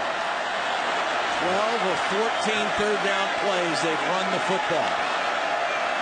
No back in the backfield. That doesn't mean they're not running. That's exactly right. This time they will throw and knock down. What a play defensively by Dwight Roberson, who has an interception tonight, and that's an even bigger play. He made the interception on 3rd down, and he made the huge play there on 3rd down. Not only do they get a stop, it stops the clock as well with the incompletion. But again, TCU has the opportunity with a good punt here to make Ryan Katz and Oregon State go a long field for a tying touchdown. You talked about it before, Ledge. At least TCU ran 4 minutes off the clock. That was big. And now if they get a good kick, they could maybe pin James Rodgers inside the 10. They hang it up there. Short. Yeah, it's short. And he'll call for a fair catch over at about the 18-yard line on the far side of the field. 34-yard kick. He ain't over yet. Oregon State still got something to say about this football game with 4:18 to play.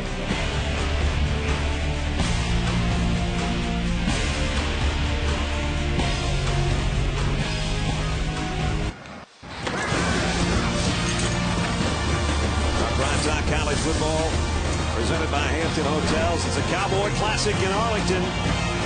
Oregon State, we talked about their slow starts under Mike Riley.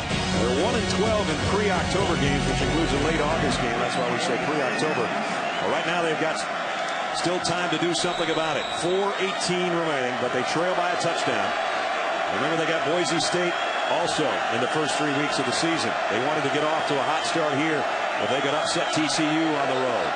They've got a long ways to go from the 18-yard line. Katz is changing the play completely at the line of scrimmage. This first play is very important. Whoa, that's not what you want to do. Katz is going to kick it out of the back of the end zone. Safety. TCU 2 more.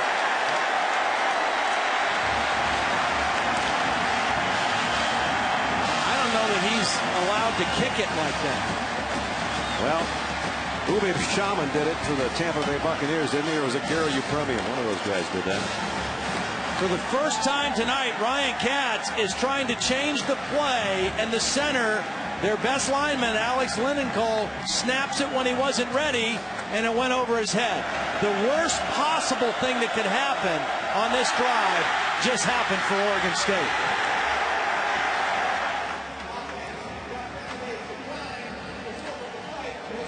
Yeah, it is a penalty. He's not able to kick. It's an illegal kick, but the result of the play is still a safety. They'll attack the penalty on what will be a free kick, and now it's a 2-possession game, Yeah. Todd. It's 30-21. There just could not have been anything worse other than an interception return for a touchdown that could have happened right there to TCU or to Oregon State. I don't know if Lindenkolb didn't have the count or Katz just wasn't ready. Whatever, it's the worst thing, as Todd said, and we saw Florida have that happen to them today. And you see the linemen down there, they're all talking about it. Meanwhile, Ryan Katz would just like to have another opportunity. He's on the headset, but he might never get the football back now. Not the way TCU's been running the ball.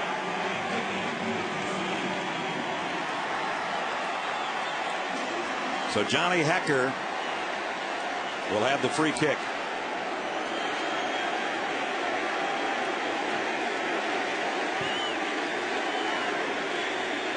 Curley and Clay are the deep men.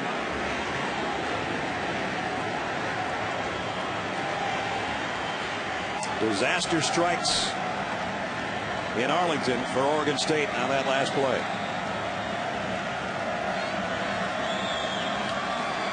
And not a good free kick either. Taken on one hop perfectly by Curley. And Curley is across midfield.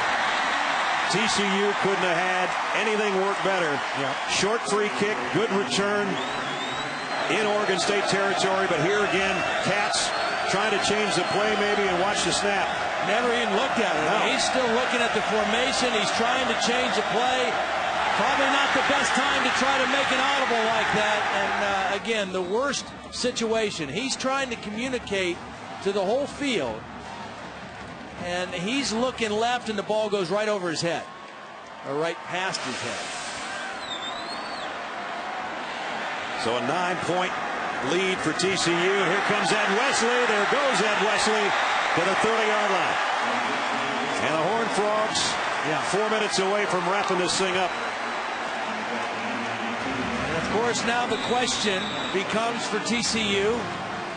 I mean, are they a national championship contending kind of team if they can run the table? I mean, this looked to be the most difficult challenge on their schedule. You never know. There's a lot of football to be played. Remember last year, the Big 12 championship, Texas and Nebraska. Texas got one more tick of the clock put back on after Colt McCoy threw that ball out of bounds and got a field goal to win that game, or TCU would have been in the national championship game against Alabama. They got a long ways to go. We got about 13 more weeks to think about that, I guess. Yep, we sure do. Down to the 25 is Wesley. Another pickup of 6. Good, solid game for Ed Wesley, the sophomore out of Irving, Texas, as he's been a workhorse tonight. And Tucker, when he's come in there, he's done well too, but over 100 and closing in on his best game ever. Ed Wesley's best game was against Utah, 137 last year. This TCU team returned 16 starters from that undefeated team last year. 9 of them on offense. They lost some key guys on defense. We already mentioned Jerry Hughes, Darrell Washington, middle linebacker, a pair of corners who were 4-year starters. And the offense has carried the team tonight. They've been more physical than Oregon State. I like their offensive line. Yep. Here's Tucker, Dalton rather, keeping it. Play fake to Tucker and got it down within 2 yards of the first down. 3rd down and about 2. Time is of the essence right now. Oregon State needs the ball to pop out or something, or they might not get another chance. Mike Riley will know that one slipped away here. Mike still has a summer home near San Antonio, so he gets back to Texas for about a month every summer as he was head coach of San Antonio, the World League, back around 90. But this trip is not going to be a happy one, it appears, unless the ball will pop out for him. On the ground, first down at the 20 is Tucker. You know, you could just see the look in his face, the frustration. And it's not that they got beat or are going to get beat, because he knows TCU is a high-quality team. Right. But you don't give yourself a chance at the end. With that play that backfired and the safety, it just took their whole chance away to make a run at TCU here in the last 4 minutes of the game. And that's the frustrating thing, the thing that'll eat at him the whole plane ride home back to Corvallis. TCU, we'll talk about third down conversions tonight. Oregon State will too. TCU 11 out of 16 on their third down conversions, including that last one that got them a first down at the 20. And Matthew Tucker with a minute and a half to go. Andy Dalton, 17 of 27, a touchdown and one on the ground. Look at that. 37 career starts to 1. That's the difference in this game tonight. Andy Dalton was able to overcome 2 interceptions, critical interceptions, and come back and lead his team and make plays when they needed him to make plays, both throwing it and running it. Ryan Katz is going to be an outstanding quarterback. Yeah. He's got great tools, but this has got to be a learning experience for him. Andy Katz, for the first time with 2 or more interceptions, is going to get away with it and get a victory.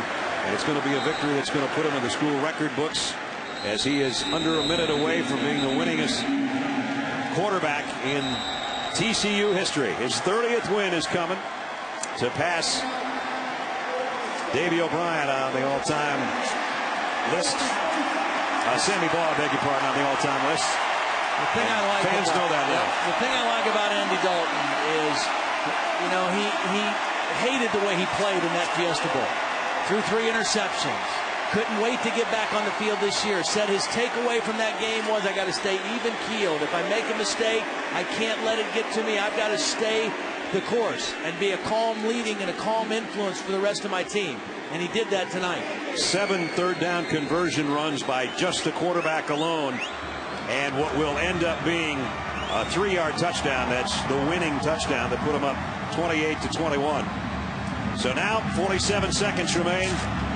They come back out on the field. Oregon State, you see the yellow dashes underneath the Beavers down there on the bottom. That's their remaining 1 timeout. TCU's got all 3 left and they don't need them. But here's another third down. And wouldn't shock me if Andy Dalton ran the ball. Matthew Tucker's back there with him in the Horned Frog backfield. Here's Dalton. Didn't get the first down this time, but he's within about a yard of it as we check in with Reese Davis. Reese?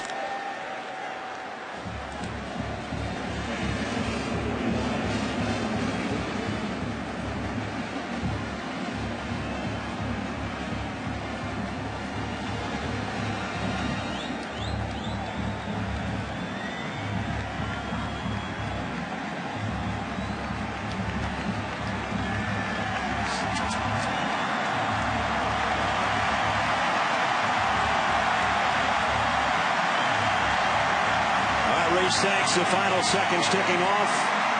Gary Patterson's team goes to 1-0, the number 6 team in the country. Tough loss for number 24, Oregon State, and Mike Riley.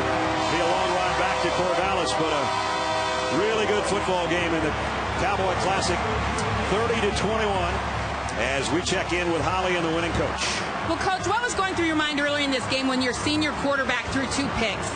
Well, the last game we played, we didn't turn out so good, but you know, the good thing was we were able to overcome it. And, you know, I was happy with our defense. They have some good offensive players. We got to not allow big plays. We stopped the run mostly. And offensively, we did it when we needed to do it. Now, I'm proud of everybody, special teams, the whole group.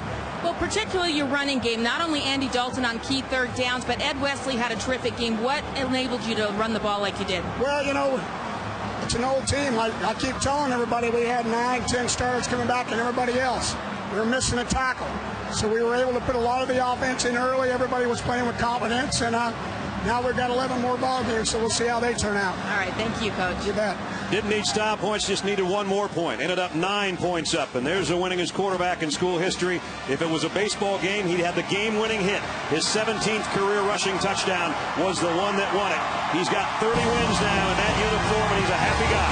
30-21, TCU winning. Stay tuned. Coming up next, Sports Center on ESPN.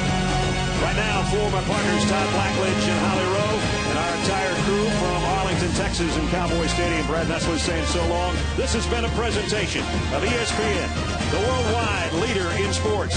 Horned Frogs 30, Beavers 21. The final from Texas tonight.